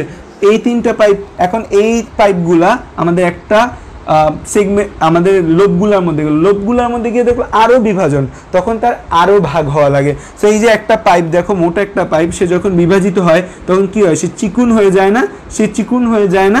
ঠিক তেমনি এখন প্রাইমারি ব্রঙ্কাস যতটুকু মোটা, সেকেন্ডারি ব্রঙ্কাস তার থেকে আরেকটু চিকুন, সেকেন্ডারি ব্রঙ্কাস যতটুকু চিকুন তারপর যেটা আসবে সে আরও চিকুন হবে। এখন সেকেন্ডারি ব্রঙ্কাস আমাদের তিনটা লোবে, তিনটা সেকেন্ডারি ব্রঙ্কাস আমাদের তিনটা লোবে অক্সিজেন সাপ্লাই দিচ্ছে বা বাতাসটা কন্ডাক্ট করে নিয়ে যাবে, কিন্তু সেই লোবগুলোর মধ্যে আছে আবার সেগমেন্ট, এবং প্রত্যেকটা সেগমেন্ট দাবি করছে আমাদের নিজেদের একটা করে ব্রঙ্কাসের ব্রাঞ্চ দিতে হবে। তো লোবার ব্রঙ্কাস বা সেকেন্ডারি ব্রঙ্কাস চিন্তা করলো, ওকে আমার দেহ আমার বডি, সে যেহেতু দাবি করতেছে, দাবি দেওয়া তো মিটাইতে হবে। এই দাবি মেটানোর জন্য সেকেন্ডারি ব্রঙ্কাস আবার বিভাজিত হয়, সেকেন্ডারি ব্রঙ্কাস বিভাজিত হয়ে আমরা তাকে বলি টারশিয়ারি। সেকেন্ডারি ব্রঙ্কাসটা বিভাজিত হয় তাকে বলি আমরা টারশিয়ারি। টারশিয়ারি বা যেহেতু সেগমেন্টে যায় এই জন্য আমরা বলতে পারি কি সেগমেন্টাল ব্রঙ্কাস, টারশিয়ারি বা সেগমেন্টাল ব্রঙ্কাস। তাহলে এই যে চিন্তা করে দেখো, আমাদের যদি আমরা এই রাইট লাংয়ের কথা বলি তাহলে রাইট লাংয়ে সেগমেন্ট আছে কয়টা? 10টা সেগমেন্টেই 10টা সেগমেন্টাল ব্রঙ্কাস যেতে হবে, কারণ প্রত্যেকটা সেগমেন্ট বলে দিয়েছে যে তাদের দাবি, ইউনিক দাবি, তাদের এক একটা ইউনিক ব্রঙ্কাস লাগবে। সো দ্যাটস ওয়াই আমাদের প্রত্যেকটা ব্রঙ্কাসের মধ্যে হচ্ছে যে আমাদের কি গেল, একটা করে প্রত্যেকটা সেগমেন্টের ভেতর একটা করে ব্রঙ্কাস গেল। ঠিক আছে, তো তোমরাই বলো এই প্রাইমারি ব্রঙ্কাস যতটুকু মোটা হবে সেকেন্ডারি ব্রঙ্কাস কি ততটুকু মোটা হবে? না, সেকেন্ডারি ব্রঙ্কাস একটু চিকুন হবে। টারশিয়ারি যে ব্রঙ্কাস হবে সেই টারশিয়ারি ব্রঙ্কাস কি সেকেন্ডারির মতো মোটা হবে? না, টারশিয়ারি ব্রঙ্কাসটা সেকেন্ডারি থেকে আরেকটু চিকুন হবে। এখন এই টারশিয়ারি ব্রঙ্কাস কোথায় গেল? আমাদের টারশিয়ারি বা সেগমেন্টাল ব্রঙ্কাস আমাদের সেগমেন্টগুলোর ভেতর গেল। এখন সেগমেন্টগুলোর ভেতর গিয়েও পৃথিবীতে শান্তি পাইলো না, মানে শান্তি কোথাও নেই না, সেগমেন্টগুলোর ভেতর গিয়েও শান্তি পাওয়া গেল না। এই যে আমাদের সেগমেন্ট রয়েছে এই সেগমেন্টটাকে আমরা বলি ব্রঙ্কোপালমোনারি সেগমেন্ট।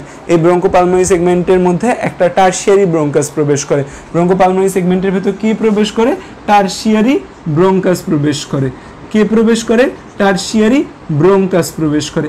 এই টারশিয়ারি ব্রঙ্কাস ভাবছিল যে এই সেগমেন্টাল ব্রঙ্কাস বা ব্রঙ্কোপালমোনারি সেগমেন্ট নিজে আলাদা একটা ইউনিক একক, এর ভেতর ঢুকে তারা বিভাজিত হওয়া লাগবে না।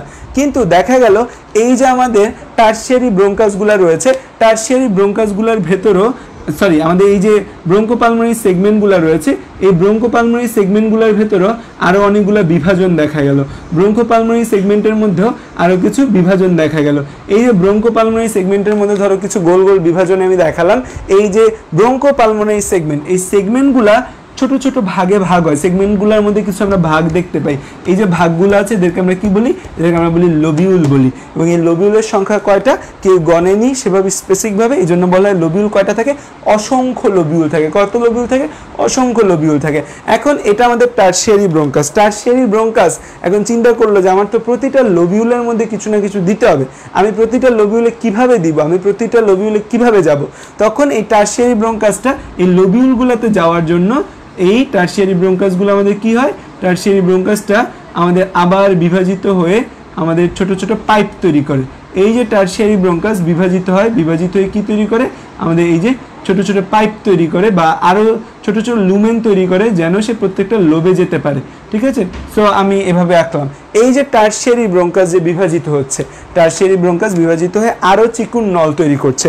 টারশিয়ারি ব্রঙ্কাস বিভাজিত হয়ে আরও চিকুন নল তৈরি করছে, যে নলের ভেতর আমি কোনোভাবেই বা যে পাইপের ভেতর আমি কোনোভাবেই কোনো কার্টিলেজ বা তরুণস্থি দিতে পারছি না। কোনো কার্টিলেজ বা তরুণস্থি এখানে থাকতে পারবে না, এখানে কোনো কার্টিলেজ বা তরুণস্থি থাকবে না। তো যেহেতু এখানে কোনো কার্টিলেজ বা তরুণস্থি থাকবে না এবং এটা অনেক চিকুন হচ্ছে, দ্যাটস ওয়াই এর নাম আমি কি আর ব্রঙ্কাস বলতে পারবো না, কারণ ব্রঙ্কাস হতে গেলে তার মধ্যে অবশ্যই কার্টিলেজ বা তরুণস্থি থাকতে হবে। যেহেতু এখানে কোনো কার্টিলেজ বা তরুণস্থি নাই এবং এটা আরও চিকুন হয়, সো সেই জন্য আমরা একে কী বলি? এই জন্য আমরা একে বলি হচ্ছে ব্রঙ্কিউল বলি। এই জন্য আমরা একে কী বলি? এই জন্য আমরা একে বলি ব্রঙ্কিউল বলি। তাহলে এই যে আমাদের টারশিয়ারি বা সেগমেন্টাল ব্রঙ্কাস, সেই সেগমেন্টাল ব্রঙ্কাসগুলো আমাদের লোবিউলে যেতে হবে। তার লোবিউলে যাওয়ার জন্য সেরকম চিকন পাইপ তৈরি করে, এই পাইপগুলোকে আমরা বলি ব্রঙ্কিওল। এই পাইপগুলোকে আমরা কি বলি? ব্রঙ্কিওল বলি। এই যে ব্রঙ্কিওলটা রয়েছে, যে লাল কালারের যে আঁকলাম, এই পাইপগুলোর মধ্যে আমাদের কোনো কার্টিলেজ থাকে না, কোনো গবলেট কোষ থাকে না, এদেরকে আমরা কি বলি? ব্রঙ্কিওল বলি। কি বলি এদেরকে? আমরা ব্রঙ্কিওল বলি। এই যে ব্রঙ্কিওলগুলো রয়েছে, এই ব্রঙ্কিওলগুলোর মধ্যে আমাদের কি হবে? এই ব্রঙ্কিওলগুলোকে আমরা বলবো টার্মিনাল ব্রঙ্কিউল। কেন এদেরকে আমরা টার্মিনাল ব্রঙ্কিউল বলি? এই যে আমাদের ব্রঙ্কিউলগুলো, লোবিউলগুলোর ভেতর যে ব্রঙ্কিউলগুলো প্রবেশ করে তাদেরকে আমরা বলি টার্মিনাল ব্রঙ্কিউল। টার্মিনাল মানে হচ্ছে সমাপ্তি। টার্মিনাল মানে কি? সমাপ্তি। টার্মিনাল মানে সমাপ্তি। তাহলে একে আমরা বলি টার্মিনাল ব্রঙ্কিউল। কেন আমরা একে টার্মিনাল বা সমাপ্তি ব্রঙ্কিউল বলি? এই জায়গায় কি আমাদের এই যে ছোট ছোট বিভাজন হওয়া বা ছোট ছোট পাইপ এখানেই শেষ? না, এখানেই শেষ না। তোমাদের দিব ওয়েট এ মিনিট, শেষ করি, কথাটা শেষ করতে দাও। মানে তোমাদের বলছি টাইম দিব, গ্যাপ দিব, এটা আমি তো জানি, আমি তো এই সিদ্ধান্ত নিয়েছি না। তোমরা যদি কমেন্টে এরকম করতে থাকো তাহলে তো লাভ নেই। আচ্ছা, সো দেখো যেটা বলছিলাম যে আমাদের এই যে টার্মিনাল ব্রঙ্কিউল কেন বলা হচ্ছে, আমরা একে কি বলছি? Terminal bronchiole. আমরা একে কেন বলছি না? একে আমরা কেন টার্মিনাল ব্রঙ্কিউল বলছি? কারণ এই যে এতটুকু পর্যন্ত আমাদের trachea, right bronchus, secondary bronchus, tertiary bronchus, terminal bronchiole, এই পর্যন্ত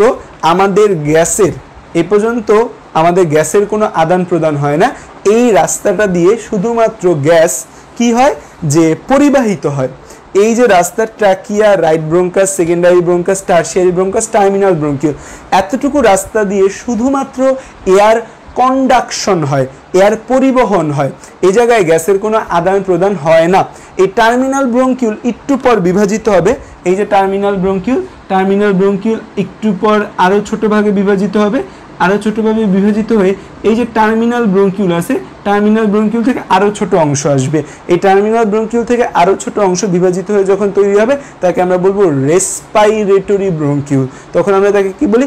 রেসপাইরেটরি ব্রঙ্কিউল। কারণ এই জায়গা থেকে শ্বসন গ্যাসের আদান প্রদান শুরু হয়। তাহলে এই যে রিজিয়নটা আমার ছিল, এই এতটুকু যে রিজিয়ন ছিল আমাদের, এই এতটুকু রিজিয়ন বা এই ট্রাকিয়া থেকে শুরু করে এই টার্মিনাল ব্রঙ্কিউল পর্যন্ত, এই জায়গায় আমার জাস্ট কি হয়? এয়ার কন্ডাকশন হয়। এই জায়গায় আমাদের কি হয়? Air conduction. তাই এইটুকুর পর্যন্ত আমরা একে বলি কন্ডাক্টিং জোন বলি। এতটুকু পর্যন্ত আমরা একে কি বলি? কন্ডাক্টিং জোন বলি। তাহলে এই যে ট্রাকিয়া বিভাজিত হয়ে দুটো ব্রঙ্কাস তৈরি করে, ব্রঙ্কাসগুলো সেকেন্ডারি বা লোবার ব্রঙ্কাস তৈরি করে, লোবার ব্রঙ্কাস আমার টারশিয়ারি বা সেগমেন্টাল ব্রঙ্কাস দূর করে, তারপর সেখান থেকে টার্মিনাল ব্রঙ্কিউল তৈরি হয়। ব্রঙ্কিউল কি? ব্রঙ্কিউল হচ্ছে একেবারে চিকুন নালী যেখানে কোনো তরুণস্থি এবং গবলেট কোষ থাকে না। এই যে ব্রঙ্কিউলগুলো আছে চিকুন নালী, এই চিকুন নালীটা আমাদের কোথায় প্রবেশ করে? আমাদের লোবিউলে প্রবেশ করে। লোবিউল কি? আমাদের ডান ফুসফুসটার মধ্যে আমরা তিনটা ভাগ বা তিনটা লোব দেখতে পাই, সেই তিনটা লোবের মধ্যে আমরা দেখতে পাই আবার 10টা সেগমেন্ট রয়েছে। এই 10টা সেগমেন্ট একক স্বতন্ত্র ইউনিট হিসেবে কাজ করে এবং এই সেগমেন্টগুলোর ভেতর আমরা অসংখ্য লোবিউল দেখতে পাই। এই লোবিউলগুলোর ভেতর কি প্রবেশ করে? Terminal bronchiole. টার্মিনাল ব্রঙ্কিউল কেন বলি? কারণ এই রাস্তা পর্যন্ত আমাদের বাতাস আদান প্রদান হয়। এর পরের রাস্তায় আমরা দেখব যে অক্সিজেন গ্রহণ, কার্বন ডাইঅক্সাইড ত্যাগ শুরু হবে। মানে এই জায়গাটায় আমাদের কোনো শ্বসন হয় না, কোনো রেসপিরেশন হয় না, জাস্ট এয়ার কন্ডাকশন হয় এবং এয়ার কন্ডাকশন জন্য সমাপ্তি এই জায়গায়। যেহেতু এই পর্যন্ত এসে আমার এয়ার কন্ডাকশনের সমাপ্তি হয়ে যাচ্ছে, পরবর্তীতে অক্সিজেন আদান প্রদান হবে, এই জন্য আমরা একে বলি টার্মিনাল ব্রঙ্কিউল বলি। যতটুকু বুঝাইছি ততটুকু পর্যন্ত বুঝতে পারছো কিনা আগে বলো।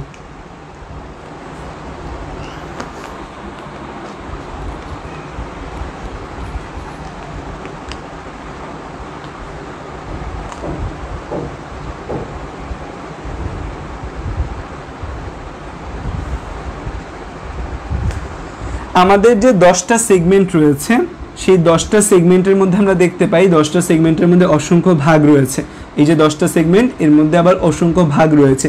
এই যে সেগমেন্টগুলোর মধ্যে অসংখ্য ভাগ, এই ভাগগুলোকে আমরা বলি লোবিউল বলি। এখন আমাদের এই টারশিয়ারি ব্রঙ্কাস বা সেগমেন্টাল ব্রঙ্কাস আমাদের একটা সেগমেন্টে প্রবেশ করে। সেগমেন্টে প্রবেশ করার পর সে দেখতে পায় যে সেগমেন্টের মধ্যে এরকম অসংখ্য গোল গোল অংশ রয়েছে যেগুলাকে লোবিউল বলে। এখন এই টারশিয়ারি ব্রঙ্কাস এই প্রতিটা গোল গোল অংশে যেতে চায়। টারশিয়ারি ব্রঙ্কাস যদি প্রতিটা গোল গোল অংশে যেতে চায় তখন কি হতে হবে? এই টারশিয়ারি ব্রঙ্কাসকে বিভাজিত হয়ে চিকুন চিকুন কিছু নল তৈরি করতে হবে। এই টারশিয়ারি ব্রঙ্কাস থেকে চিকুন চিকুন যে নলগুলা তৈরি হয়, সেই নলগুলোর মধ্যে কোনো তরুণস্থি থাকে না, নলগুলোর মধ্যে কোনো গবলেট কোষ থাকে না, নলগুলোর মধ্যে স্মুথ মাসেলের পরিমাণ বেশি থাকে এবং নলগুলো অনেক চিকুন বা ন্যারো হয়। এই যে নলগুলা, এই নলগুলাকে আমরা বলি ব্রঙ্কিউল বলি। এই নলগুলাকে আমরা কি বলি? ব্রঙ্কিউল বলি। এবং এই যে নল, এই নলটার নাম দেওয়া হয়েছে টার্মিনাল ব্রঙ্কিউল বা সমাপ্তি ব্রঙ্কিউল। এই যে টার্মিনাল ব্রঙ্কিউল বা সমাপ্তি ব্রঙ্কিউল, এই সমাপ্তি বলতে আসলে কিসের সমাপ্তি বোঝানো হচ্ছে? এই সমাপ্তি বলতে বা এই ইন্ডিং বলতে বোঝানো হচ্ছে আমাদের এই ট্রাকিয়া থেকে শুরু করে টার্মিনাল ব্রঙ্কিউল পর্যন্ত যে রিজন আছে, এতটুকু পর্যন্ত আমাদের গ্যাসটা পরিবাহিত হয়, শুধু গ্যাসের কোনো আদান প্রদান হয় না। এই যে জোনটা, এই জোনটাকে আমরা বলি কন্ডাক্টিং জোন। তো এই টার্মিনাল ব্রঙ্কিউলের মাধ্যমে আমাদের কন্ডাক্টিং জোন বা এই ব্রঙ্কিউলটার মাধ্যমে আমাদের কন্ডাক্টিং জোনের সমাপ্তি হয়েছে। যেহেতু কন্ডাক্টিং জোনের সমাপ্তি এই জায়গায়, সেই জন্য আমরা একে বলি টার্মিনাল ব্রঙ্কিউল বা সমাপ্তি ব্রঙ্কিউল।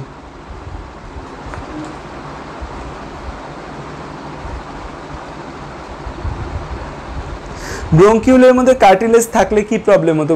ব্রঙ্কিউলের মধ্যে কার্টিলেজ থাকলে দেখা যেত আমাদের এই যে পরবর্তী অংশগুলো একটু ইলাস্টিক থাকা লাগে, কারণ এই জায়গাগুলো সব ব্রঙ্কিউলের মধ্যে কার্টিলেজ থাকলে যেটা হতো, যেখানে অক্সিজেন আদান প্রদান হতো না, কার্টিলেজের কারণে অক্সিজেন আদান প্রদানে ব্যাহত হতো। একটু পর আমরা রেসপিরেটরি বা শোষণ ব্রঙ্কিউল দেখবো, সেখানে অক্সিজেন আদান প্রদানে সমস্যা হতো। সূচি বুঝতে পারছো? ব্রঙ্কিওল এর লুমেন তো থিন, তাহলে কিভাবে স্মুথ মাসেল থাকে?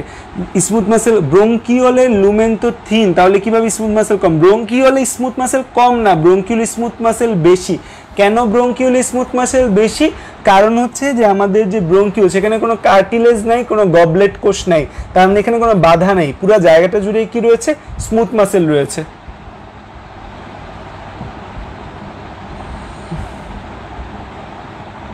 ব্রঙ্কিউলের মধ্যে কার্টিলেজ থাকলে কি প্রবলেম হতো? সাফা। ব্রঙ্কিউলের মধ্যে কার্টিলেজ থাকলে অক্সিজেন আদান প্রদানে ব্যাঘাত হতো।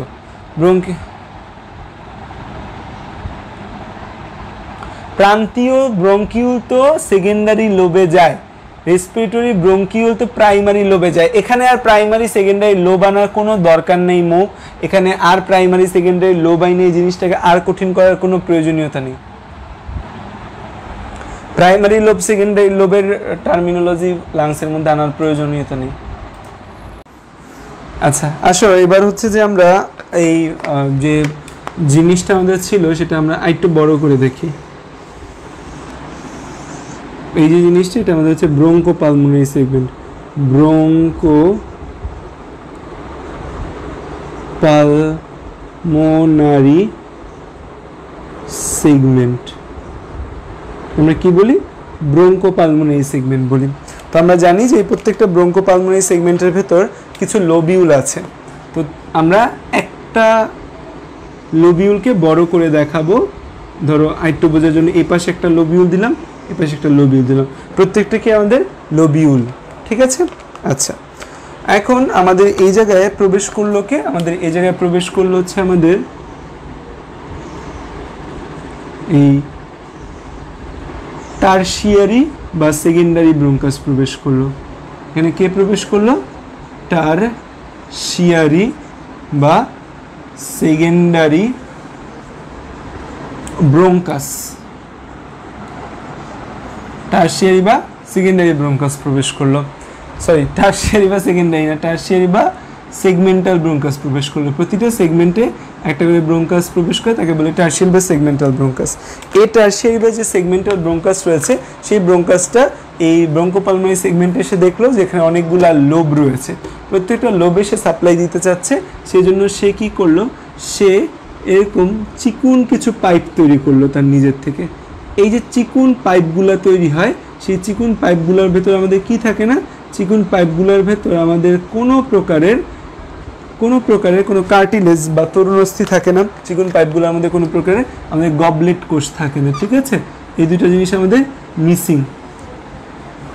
ঠিক, মিথি কি হচ্ছে যে বকা দিছি মিথিকে, জন্য কি মিথি ক্লাস ছেড়ে চলে গেল?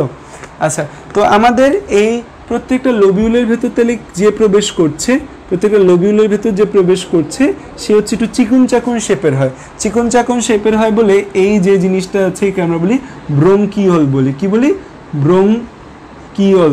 ব্রঙ্কিওল বলি। এবং এই ব্রঙ্কিওলটা আমাদের একদম সমাপ্তি করে আমাদের কন্ডাক্টিং জোনে। তো কন্ডাক্টিং জোনে যেহেতু আমাদের সমাপ্তি করে, তাহলে এই জন্য আমরা কি বলি? টার্মিনাল ব্রঙ্কিউল বলি, ঠিক আছে? টার্মিনাল ব্রঙ্কিউল বলি। এই যে টার্মিনাল ব্রঙ্কিউল রয়েছে, এখন আমি এই একটা ফুসফুসকে আইডেন্টিফাই করব। জাস্ট এই টার্মিনাল ব্রঙ্কিউল থেকে আরও কিছু ছোট ছোট অংশ তৈরি হয়। এই টার্মিনাল ব্রঙ্কিউল থেকে আরও কিছু ব্রঙ্কিউল তৈরি হয়, আরও কিছু ছোট ছোট অংশ তৈরি হয়। যে ছোট ছোট অংশগুলো তৈরি হয় বা ছোট ছোট নালীগুলো তৈরি হয়, এইটা কি টার্মিনাল ব্রঙ্কিউলটা বিভাজিত এরকম নালীগুলো তৈরি হয়। এই নালীগুলোর মধ্যে গ্যাসের আদান প্রদান সম্ভব। যেহেতু এখানে গ্যাসের আদান প্রদান সম্ভব, সেজন্য আমরা এই ব্রঙ্কিউলগুলোকে কি বলবো? যেহেতু এখানে গ্যাসের আদান প্রদান সম্ভব, সেজন্য আমরা এদের বলবো, যেহেতু গ্যাস আদান প্রদান সম্ভব, তার মানে অক্সিজেন গ্রহণ, কার্বন ডাইঅক্সাইড ত্যাগ সম্ভব। তাই এই জন্য আমরা কি বলবো? Respiratory bronchiole. রেসপাইরেটরি ব্রঙ্কিউল মানে শোষণ ব্রঙ্কিউল, কারণ কি এখানে শ্বসন হচ্ছে, শ্বসন, অক্সিজেন আদান প্রদান হচ্ছে, শ্বসন ব্রঙ্কিউল। আরে মিথি ভয় পাইছি, সরি মিথি, রাগ করিও না, বকা দিছি মিথিকে, থাক, কান্না করে না।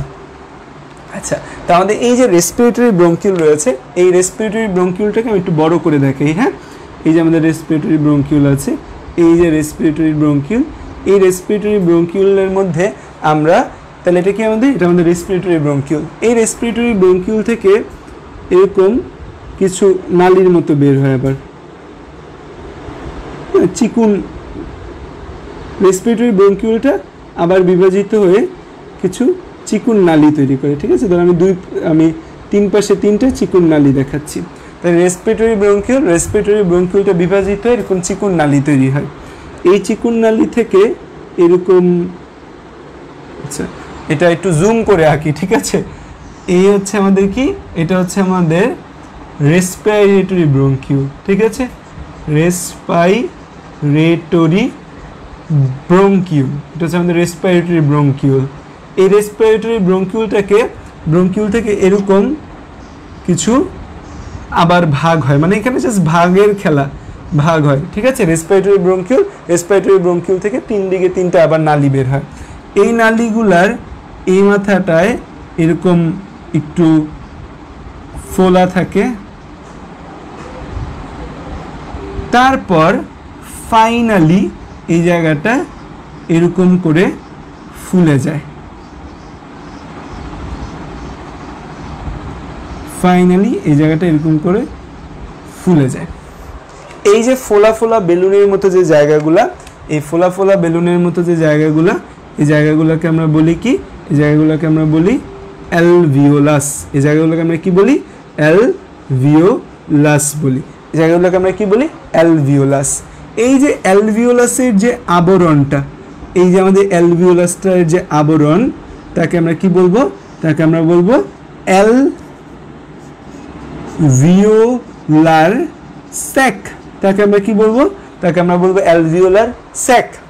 তাহলে এই যে ফাঁকা জায়গাগুলো, তাকে আমরা কি বলবো? অ্যালভিওলাস। অ্যালভিওলাসের যে আবরণ, তাকে আমরা কি বলবো? Alveolar sac. এই যে নালীটা, এই নালীটা কাকে ধরে রাখছে? এই যে নালীটা, এই নালীটা আমার কাকে তৈরি করছে, বা এই নালীটা থেকে আমার কি তৈরি হয়েছে? অ্যালভিওলাস তৈরি হয়েছে না? নালী ইংরেজি হচ্ছে ডাক্ট। যেহেতু এখান থেকে অ্যালভিওলাস তৈরি হচ্ছে, সেজন্য কি বলি আমরা? Alveolar duct. সেজন্য আমরা কি বলি? অ্যালভিওলার ডাক্ট বলি, অ্যালভিওলার ডাক্ট।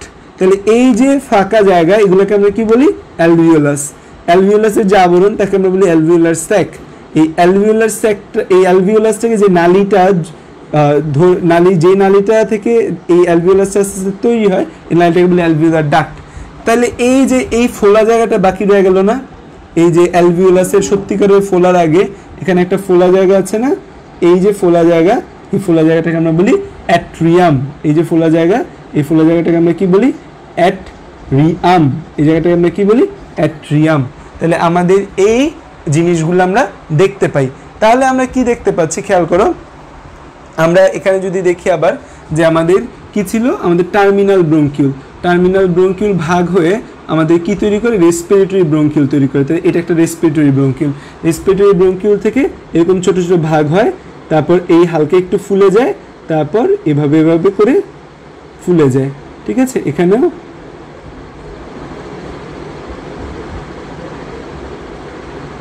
ঠিক আছে।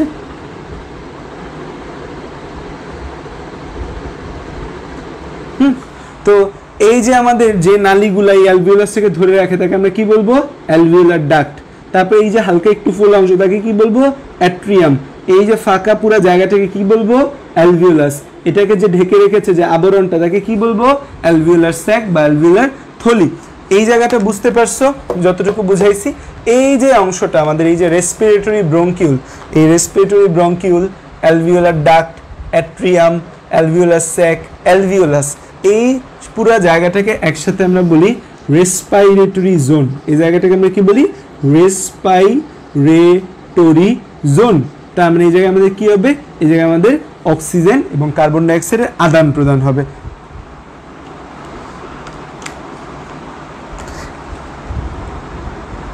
হ্যাঁ, অ্যাট্রিয়াম মানে অলিন্দ। এটাকে দেখতে হয়তো বিজ্ঞানীর কাছে একটু অলিন্দ অলিন্দ ভাব লাগছে। বুঝতে পারছো যতটুকু বুঝাইছি? ক্লিয়ার কিনা বলো?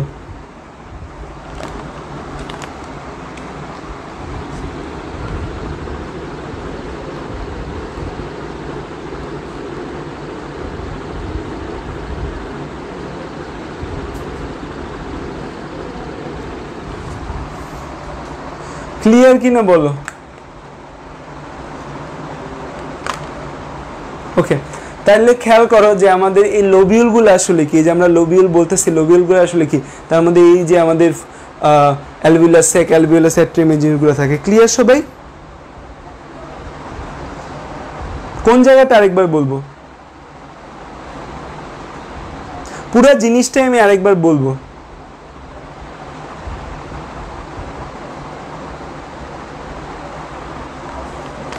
আচ্ছা,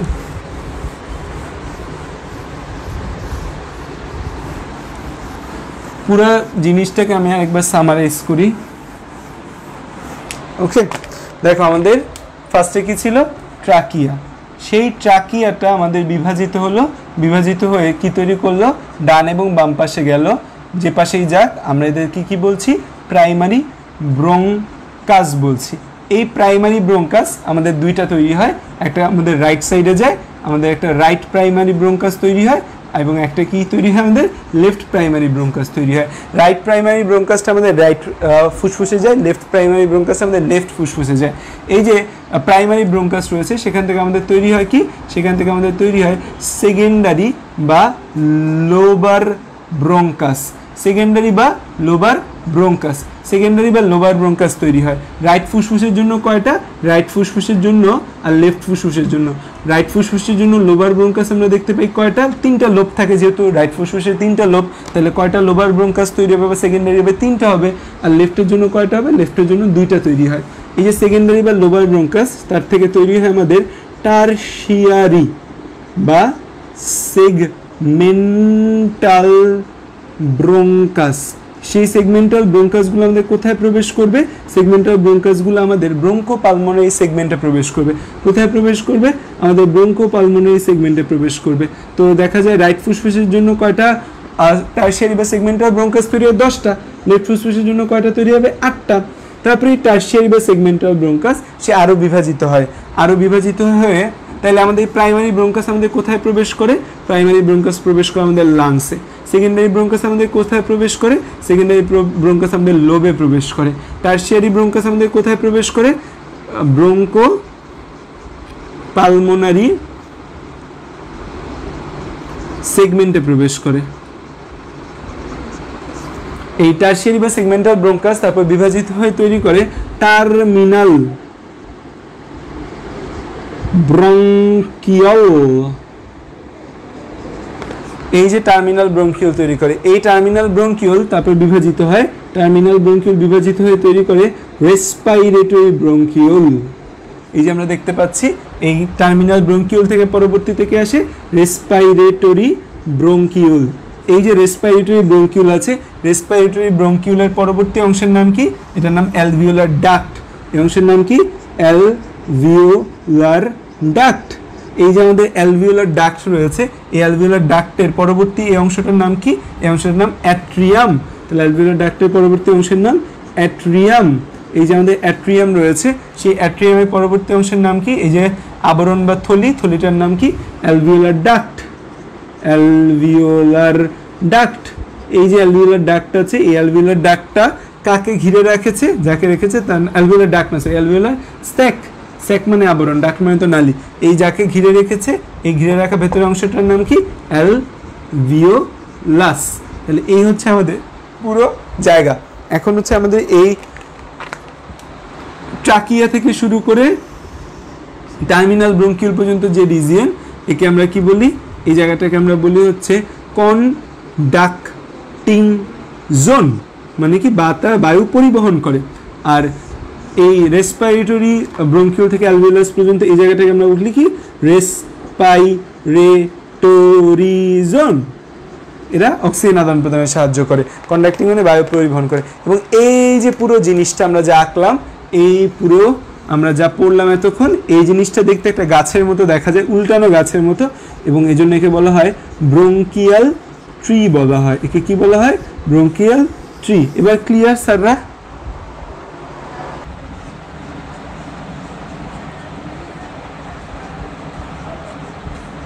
অ্যালভিওলাসকে আমরা ফুসফুসের ফাংশনাল অ্যান্ড স্ট্রাকচারাল ইউনিট বলি। ফুসফুসকে কি বলি, অনেক কিছু বই আবার হচ্ছে যে খুব সময় আজমল স্যারের বই ব্রঙ্কোপালমোনারি সেগমেন্টকে বলছে, বাট এটাই functional unit. Functional and structural unit হচ্ছে অ্যালভিওলাস, এটা মনে রাখবো। ফাংশনাল স্ট্রাকচারাল ইউনিট যে বইয়ে যা বলা থাকুক, স্ট্রাকচারাল ইউনিট হচ্ছে কি অ্যালভিওলাস।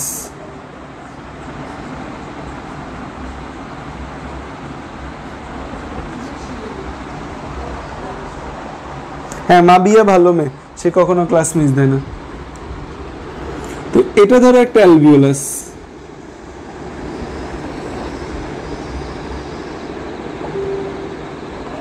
এটা একটা অ্যালভিওলাস। এটা একটা অ্যালভিওলাস। অ্যালভিওলাসের যে আবরণটা থাকবে বা এপিথেলিয়াম থাকবে, সেটাকে আমরা কোন ধরনের এপিথেলিয়াম বলবো, সেটাকে আমরা বলবো স্কোয়ামাস এপিথেলিয়াম। তাকে আমরা কি বলবো, স্কোয়ামাস এপিথেলিয়াম।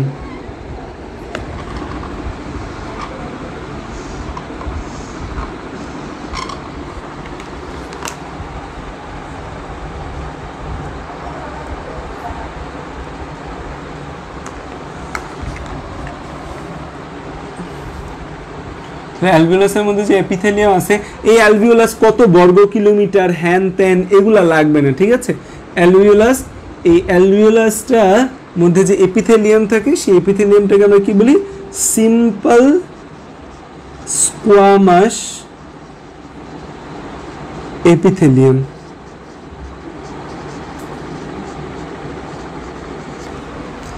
এই অ্যালভিওলাসের চারপাশে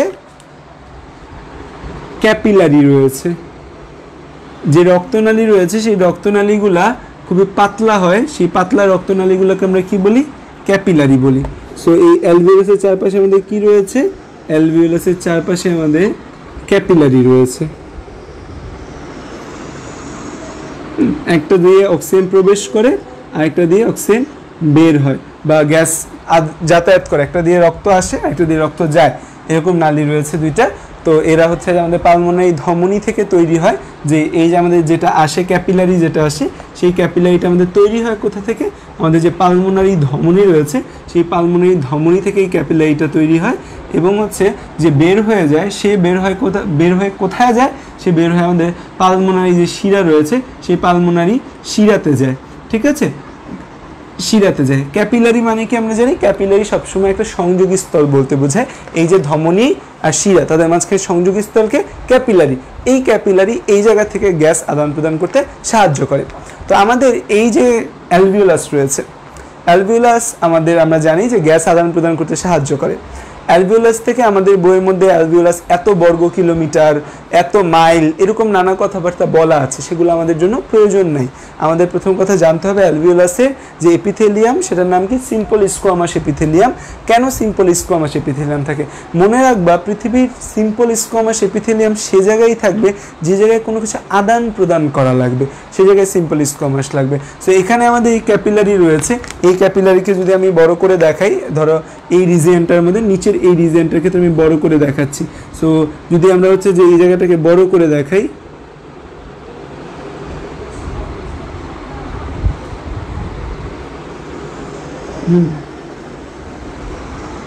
এই জায়গাটাকে যদি আমরা বড় করে দেখাই, এই যে রিজিয়নটা রয়েছে এই রিজিয়নটাকে যদি আমরা বড় করে দেখাই, ঠিক আছে,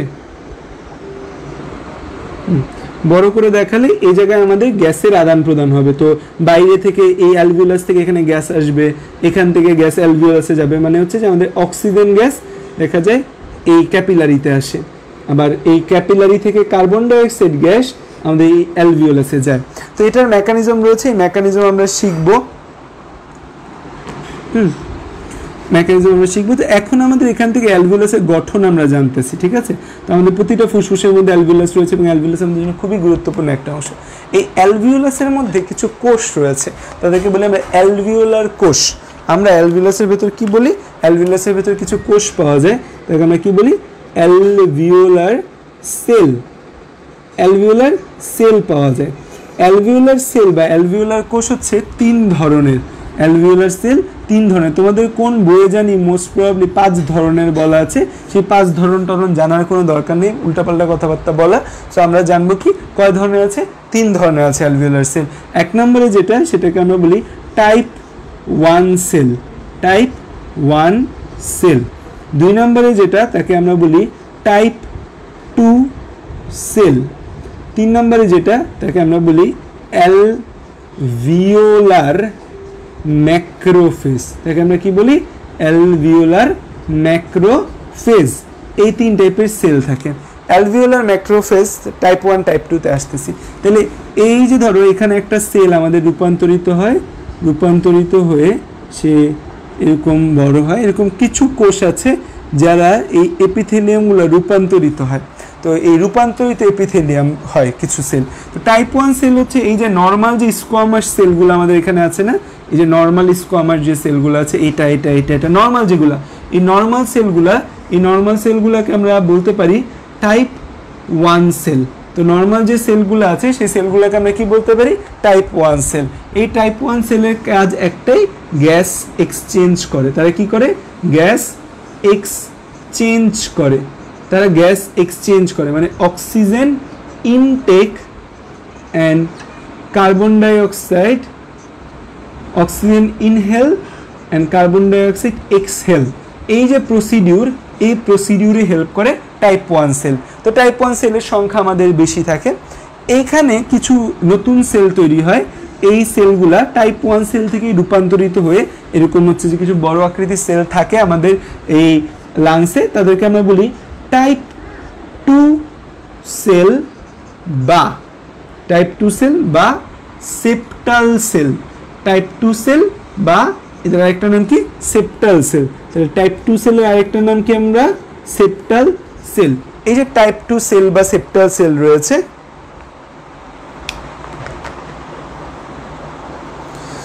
আচ্ছা ফন্ট সাইজ বড় করতে হবে, হ্যাঁ।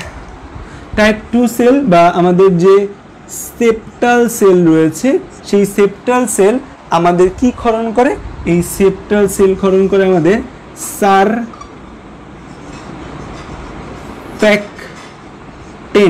কি রিলিজ করে? সারফেক্টেন্ট রিলিজ করে।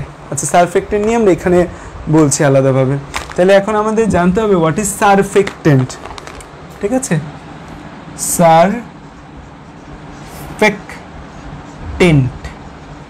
সারফেক্টেন্ট কি মানে কি?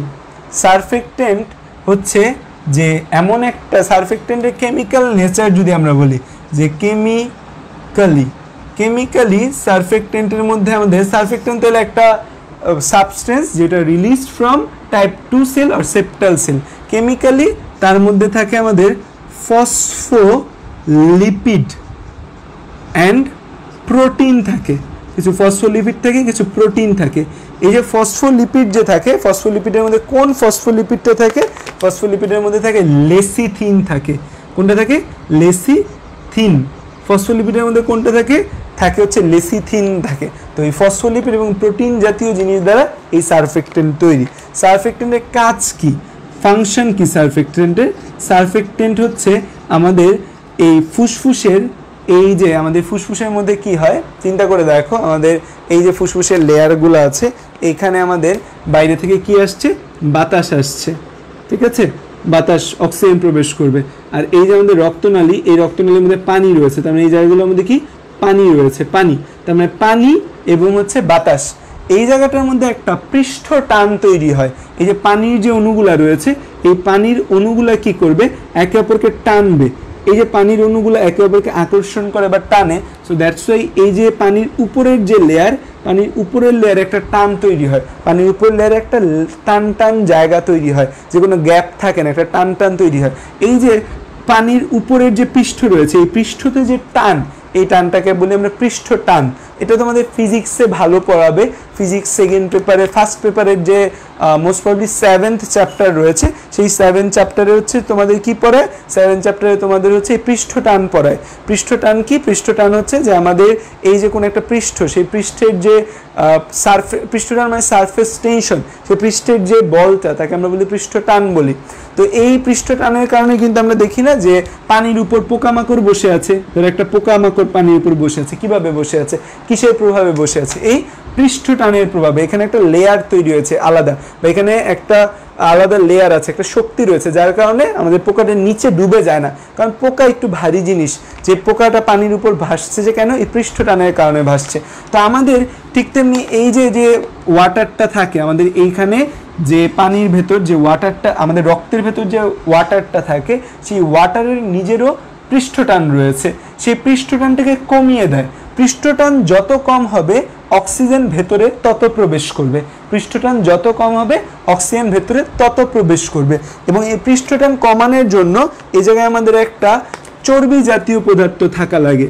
পৃষ্ঠটান কমানোর জন্য এখানে কি থাকা লাগে? একটা চর্বি জাতীয় পদার্থ থাকা লাগে, যেটা হচ্ছে এই আমাদের ফসফোলিপিড। তো এই যে চর্বি জাতীয় পদার্থ বা তেল যে রয়েছে, এই তৈলাক্ত পদার্থগুলো কি করে? আমাদের পৃষ্ঠটান কমিয়ে দেয়, বা সারফেস টেনশন কি করে? আমাদের রিডিউস করে। সো আমাদের এই সারফেক্টেন্টের কাজ কি? তারা আমাদের সারফেস টেনশন, কেউ যদি সারফেস টেনশন না বুঝে থাকো, সে আজকে ফিজিক্স বইটা খুলে দেখো বা গুগলে সারফেস টেনশন সার্চ দিলে পৃষ্ঠটান সম্পর্কে আরো বিস্তারিত জানতে পারবা। সারফেস টেনশন রিডিউস করে, তাহলে সে কি করে? আমাদের সারফেস টেনশন রিডিউস করে। এরপর আমাদের oxygen and carbon dioxide ট্রান্সপোর্টে হেল্প করে। সো আমাদের যেহেতু সারফেস টেনশন কমে গেছে, তখন আমাদের এই অক্সিজেন এবং কার্বন ডাইঅক্সাইড আমাদের পরিবহন হবে। তারপর হচ্ছে এই দুইটা কাজ মেইনলি আমাদের এই সারফেক্টেন্ট করে। এই সারফেক্টেন্টের রিলিজ কত সপ্তাহে হয়? সারফেক্টেন্টের রিলিজ হয় আমাদের 24 উইকে। কত উইকে? 24 উইকে আমাদের এই সারফেক্টেন্ট 24 উইক বা 6 মান্থ বয়সে সারফেক্টেন্ট রিলিজ হয়। 6 মান্থ বা 24 উইকে 24 সপ্তাহের শুরুতে 24 সপ্তাহের শুরুতে আমাদের এই সারফেক্টেন্ট রিলিজ হয়। এই 24 সপ্তাহের শুরুতে আমাদের এই সারফেক্টেন্ট রিলিজ হয় এবং এই যে সারফেক্টেন্ট রিলিজের আগ পর্যন্ত আমাদের ফুসফুস কাজ করে না। যখন আমাদের এই সারফেক্টেন্ট রিলিজ হয় 24 সপ্তাহে বা 6 মান্থে, তখন হচ্ছে আমাদের ফুসফুস বা লাংস ইন্ডিপেন্ডেন্টভাবে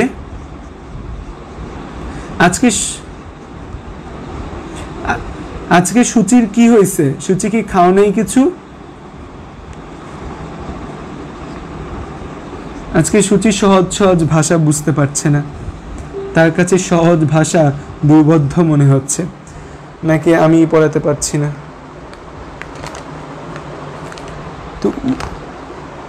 তো উইকি তো লিখছি আমি।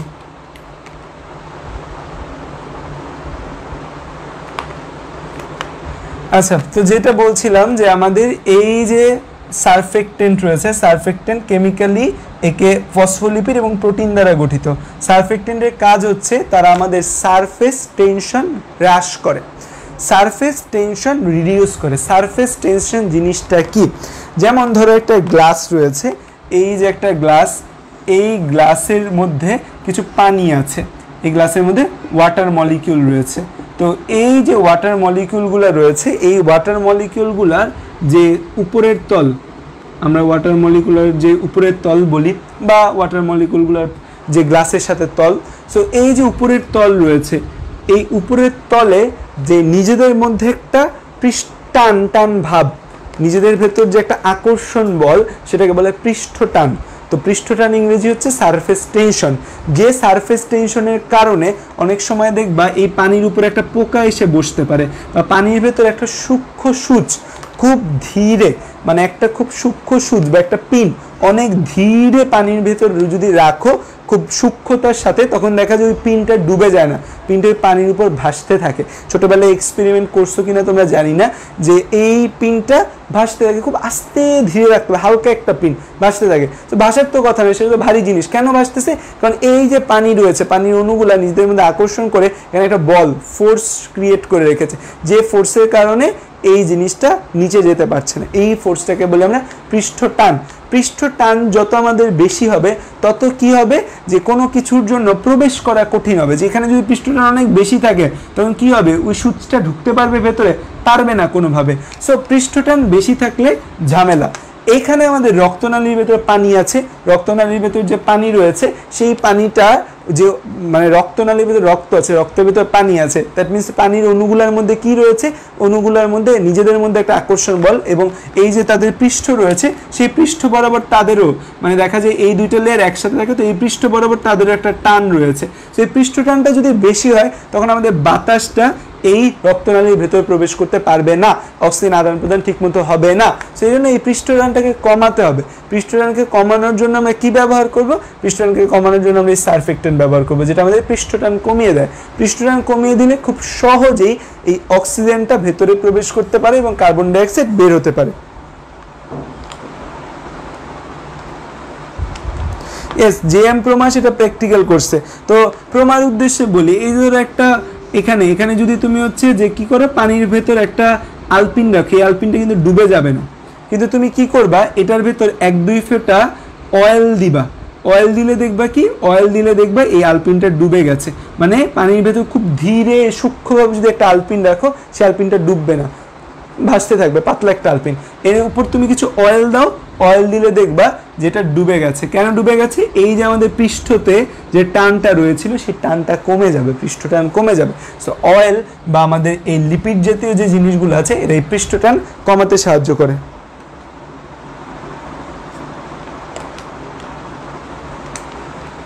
ওকে, আচ্ছা, মিষ্টি আমার লেখা বুঝতে পারতেছে না কোনোভাবেই। আচ্ছা, সারফেক্টেন্ট রিলিজ হয় কত উইকে? 24 উইক, আচ্ছা বড় করে লিখবো, 24 উইক বা 6 মান্থে হয়। এবং যখনই সারফেক্টেন্ট রিলিজ হয় তখন আমাদের ফুসফুস ইন্ডিপেন্ডেন্টভাবে কাজ করে, এর আগে ফুসফুস ইন্ডিপেন্ডেন্টভাবে কাজ করে না। এজন্য এই তখন মানে 6 মান্থের আগে একটা বাচ্চাকে স্বাধীন অস্তিত্বের অধিকারী মনে করা হয় না, যে তার জীবন আছে, সে নিজে বাঁচতে পারবে এমন মনে করা হয় না। এই জন্য ওয়েস্টার্ন কান্ট্রিগুলোতে যে জায়গায় ওয়েস্টার্ন কান্ট্রিগুলোতে দেখা যায় আমাদের অ্যাবর্শনের হার অনেক বেশি সে জায়গায়। সো এই জন্য দেখা যায় যে ওই সব দেশে 6 মান্থ পর্যন্ত, 6 মাসের আগে অ্যাবর্শন করা কোনো আইনত দণ্ডনীয় অপরাধ না। তো ওরা 6 মাসের আগে অ্যাবর্শন করাটাকে লিগ্যাল করেছে, কারণ কি 6 মাসের আগে সায়েন্টিফিক্যালি সে হচ্ছে যে তার ফুসফুস যেহেতু ইন্ডিপেন্ডেন্টভাবে কাজ করে না, তাই মানে সে কি করতে পারে না, স্বাধীন অস্তিত্বের অধিকারী না, স্বাধীন কোনো জীব না, সো স্বাধীন কোনো লিভিং কিছু না। সো এই জন্য তারা কি করেছে যে 24 সপ্তাহের আগে যদি কেউ অ্যাবর্শন করে, অ্যাবর্শন মানে গর্ভপাত, অবশ্যই মানে কি গর্ভপাত, গর্ভে আসে যে বাচ্চাটা, যে মায়েরা গর্ভবতী হয় সে বাচ্চাটাকে সাকশন পাম্প দিয়ে টেনে মেরে ফেলা, ঠিক আছে। একটা জীবন তার জরায়ুর ভিতর জন্ম নিচ্ছিল, সেই জীবনটাকে যে টেনে টেনে খণ্ড বিখণ্ড করে মেরে ফেলা, ইটস এ মানে তো আর কিছু বলার নেই, এটা তো কিলিং।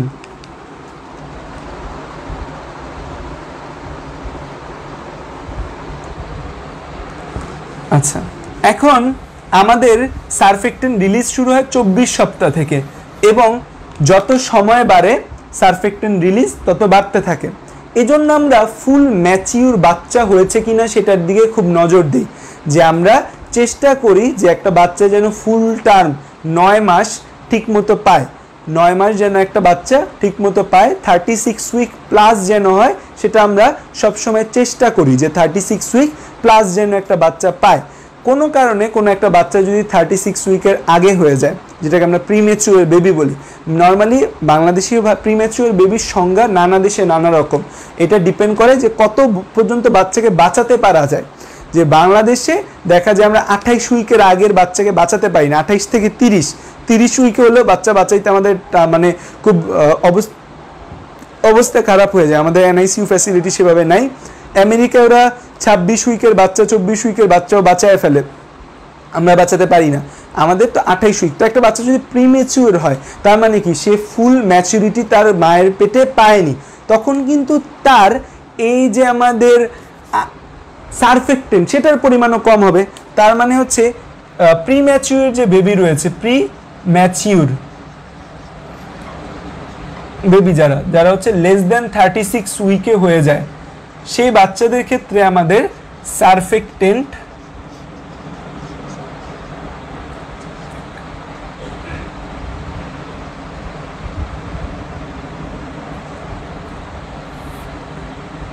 তাদের ক্ষেত্রে সারফেক্টেন্ট কম ক্ষরণ হবে। তো সারফেক্টেন্ট কম ক্ষরণ হলে কি হবে, আমাদের এই সারফেস টেনশন বেড়ে যাবে, সারফেস টেনশন বেড়ে গেলে আমরা শ্বাস প্রশ্বাস নিতে পারবো না, তখন আমরা শ্বাস প্রশ্বাস নিতে কষ্ট হবে, তার মানে শ্বাস প্রশ্বাস নিতে কষ্ট হবে, রেসপিরেশনে প্রবলেম হবে, এটাকে আমরা বলবো রেসপাইরেটরি ডিস্ট্রেস সিনড্রোম। এটাকে আমরা কি বলবো, এটাকে আমরা বলবো হচ্ছে রেসপাইরেটরি ডিস্ট্রেস সিনড্রোম,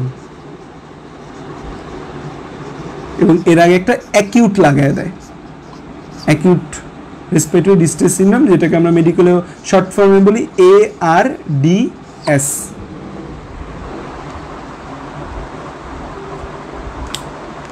তিন মাসের প্রিম্যাচিউর বেবি দেখা বাংলাদেশে দেখোনি, হয়তো বিদেশে দেখতে পারো। 3 মাসের প্রিম্যাচিউর বেবি কই পাবা? 36 উইক নো প্রবলেম, কে বলছে 36 উইকের বাচ্চা হইলে ওই বাচ্চাকে বাঁচানো বাংলাদেশের পক্ষে সম্ভব না। 3 মান্থ মানে 16 সপ্তাহ, 16 সপ্তাহে 12 সপ্তাহ, 12 সপ্তাহে তো বাচ্চা বাচ্চার কথা না, কোথায় দেখছো মিথি? আচ্ছা, তো এই কয়টা কথা আমাদের গেল। এখন হচ্ছে আমাদের এই অ্যালভিওলাসের মধ্যে আমাদের এরকম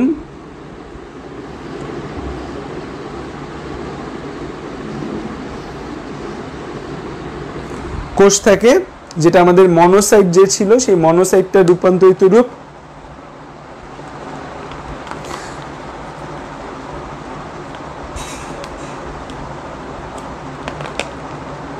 ভ্রূণ যদি নিজে নিজে নষ্ট হয়ে যায়, দেখা যায় আমাদের বাচ্চা যদি নিজে নিজে নষ্ট হয়ে যায়, তখন আমরা সেটাকে মিসক্যারেজ বলি। ঠিক আছে, মিসক্যারেজ বলি, বা এটাকে আমরা বলি থ্রেটেন্ড অ্যাবর্শন বলি, যে ব্লিডিং হচ্ছে, কিছুটা ব্লিডিং হওয়ার কারণে মনে হচ্ছে যে বাচ্চা নষ্ট হয়ে যাবে, থ্রেটেন্ড অ্যাবর্শন বলি। আচ্ছা, সো মানে অ্যাবর্শন লিগাল আর ইলিগাল। ইলিগাল অ্যাবর্শন যেটা, অনেক সময় লিগাল অ্যাবর্শন আছে, মাকে বাঁচানোর জন্য, মহিলাকে বাঁচানোর জন্যই বাচ্চাটাকে বের করতে হবে, বা বাচ্চাটাকে মেরে ফেলতে হবে, বা ভ্রূণটাকে অপসারণ করতে হবে, এটা লিগাল অ্যাবর্শন বলি। আর ইলিগাল অ্যাবর্শনও রয়েছে। ইলিগাল অ্যাবর্শনটা হত্যা, কোনো কারণ ছাড়া, তুমি একদম সুস্থ, তোমার সব কিছু ভালো, কিন্তু হচ্ছে যে তুমি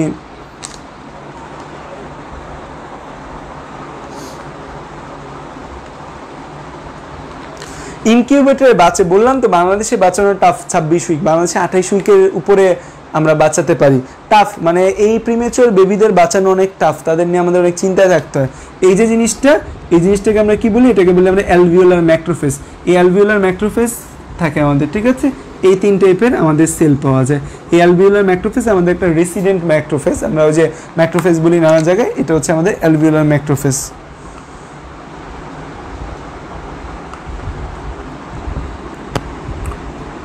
ঠিক আছে, আচ্ছা আরেকটা কি জানি তোমাদের বলবো। ওকে, তো এইটুকু পর্যন্ত আমাদের পড়া শেষ। হ্যাঁ, আমার একটা মজার ঘটনা তোমাদের বলি, একটা মজার জিনিস, যারা যে 48 জন লাস্টে আছো তারা হচ্ছে যে তাদের জন্য এই মজার ব্যাপারটা। সেটা হচ্ছে যে ধরো দুইটা বাচ্চা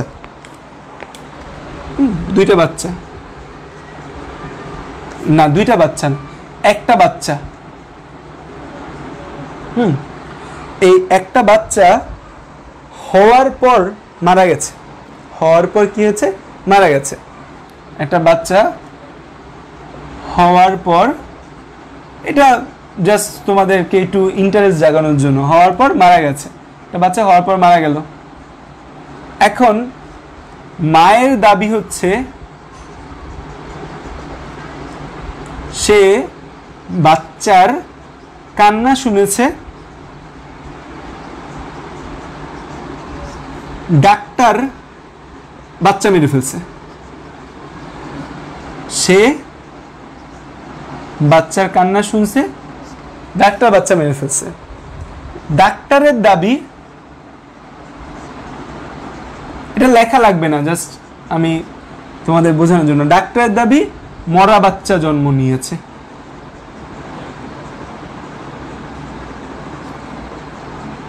ঠিক আছে, তাহলে আমরা দুইটা সিনারিও পেলাম, যে একটা বাচ্চা হওয়ার পর মারা গেছে, হওয়ার পর মারা যাওয়ার পর সেই বাচ্চাটা মারা যাওয়ার পর মা ডাক্তারের উপর কেস করেছে। মায়ের কথা, তার যে বাচ্চা ছিল সেই বাচ্চাটার সে কান্না শুনেছে, ডাক্তার বিনা চিকিৎসায় বা ডাক্তার কোনোভাবে সে বাচ্চাকে মেরে ফেলছে। ডাক্তারের দাবি বাচ্চাটা মরা জন্ম নিয়েছে, সে যখন জন্ম নেয়, জন্মের সময় সে মারা যায়, বা পেটের ভেতরেই মারা যাওয়া ছিল, সে হচ্ছে যে মরা বাচ্চা জন্ম দিয়েছে। এখন এটা নিয়ে মামলা হলো, এই মহিলা ডাক্তারের নামে মামলা করে দিয়েছে। এখন কিভাবে আমরা বুঝতে পারবো যে একটা বাচ্চার সে মরা জন্ম নিয়েছে না বা মরার পর, মানে জন্মের পর সে কান্না করেছিল? ডাক্তারের দোষ, মানে এখানে ডাক্তার কি দোষী কি দোষী না, যে ডাক্তার কি দোষী কি না, এটা আমি কিভাবে বের করব? যে ডাক্তার কি সত্যি বললো কি না, নাকি মা সত্যি বললো, কে সত্য, এটা আমরা কিভাবে বের করতে পারি? কারো কোনো আইডিয়া আছে?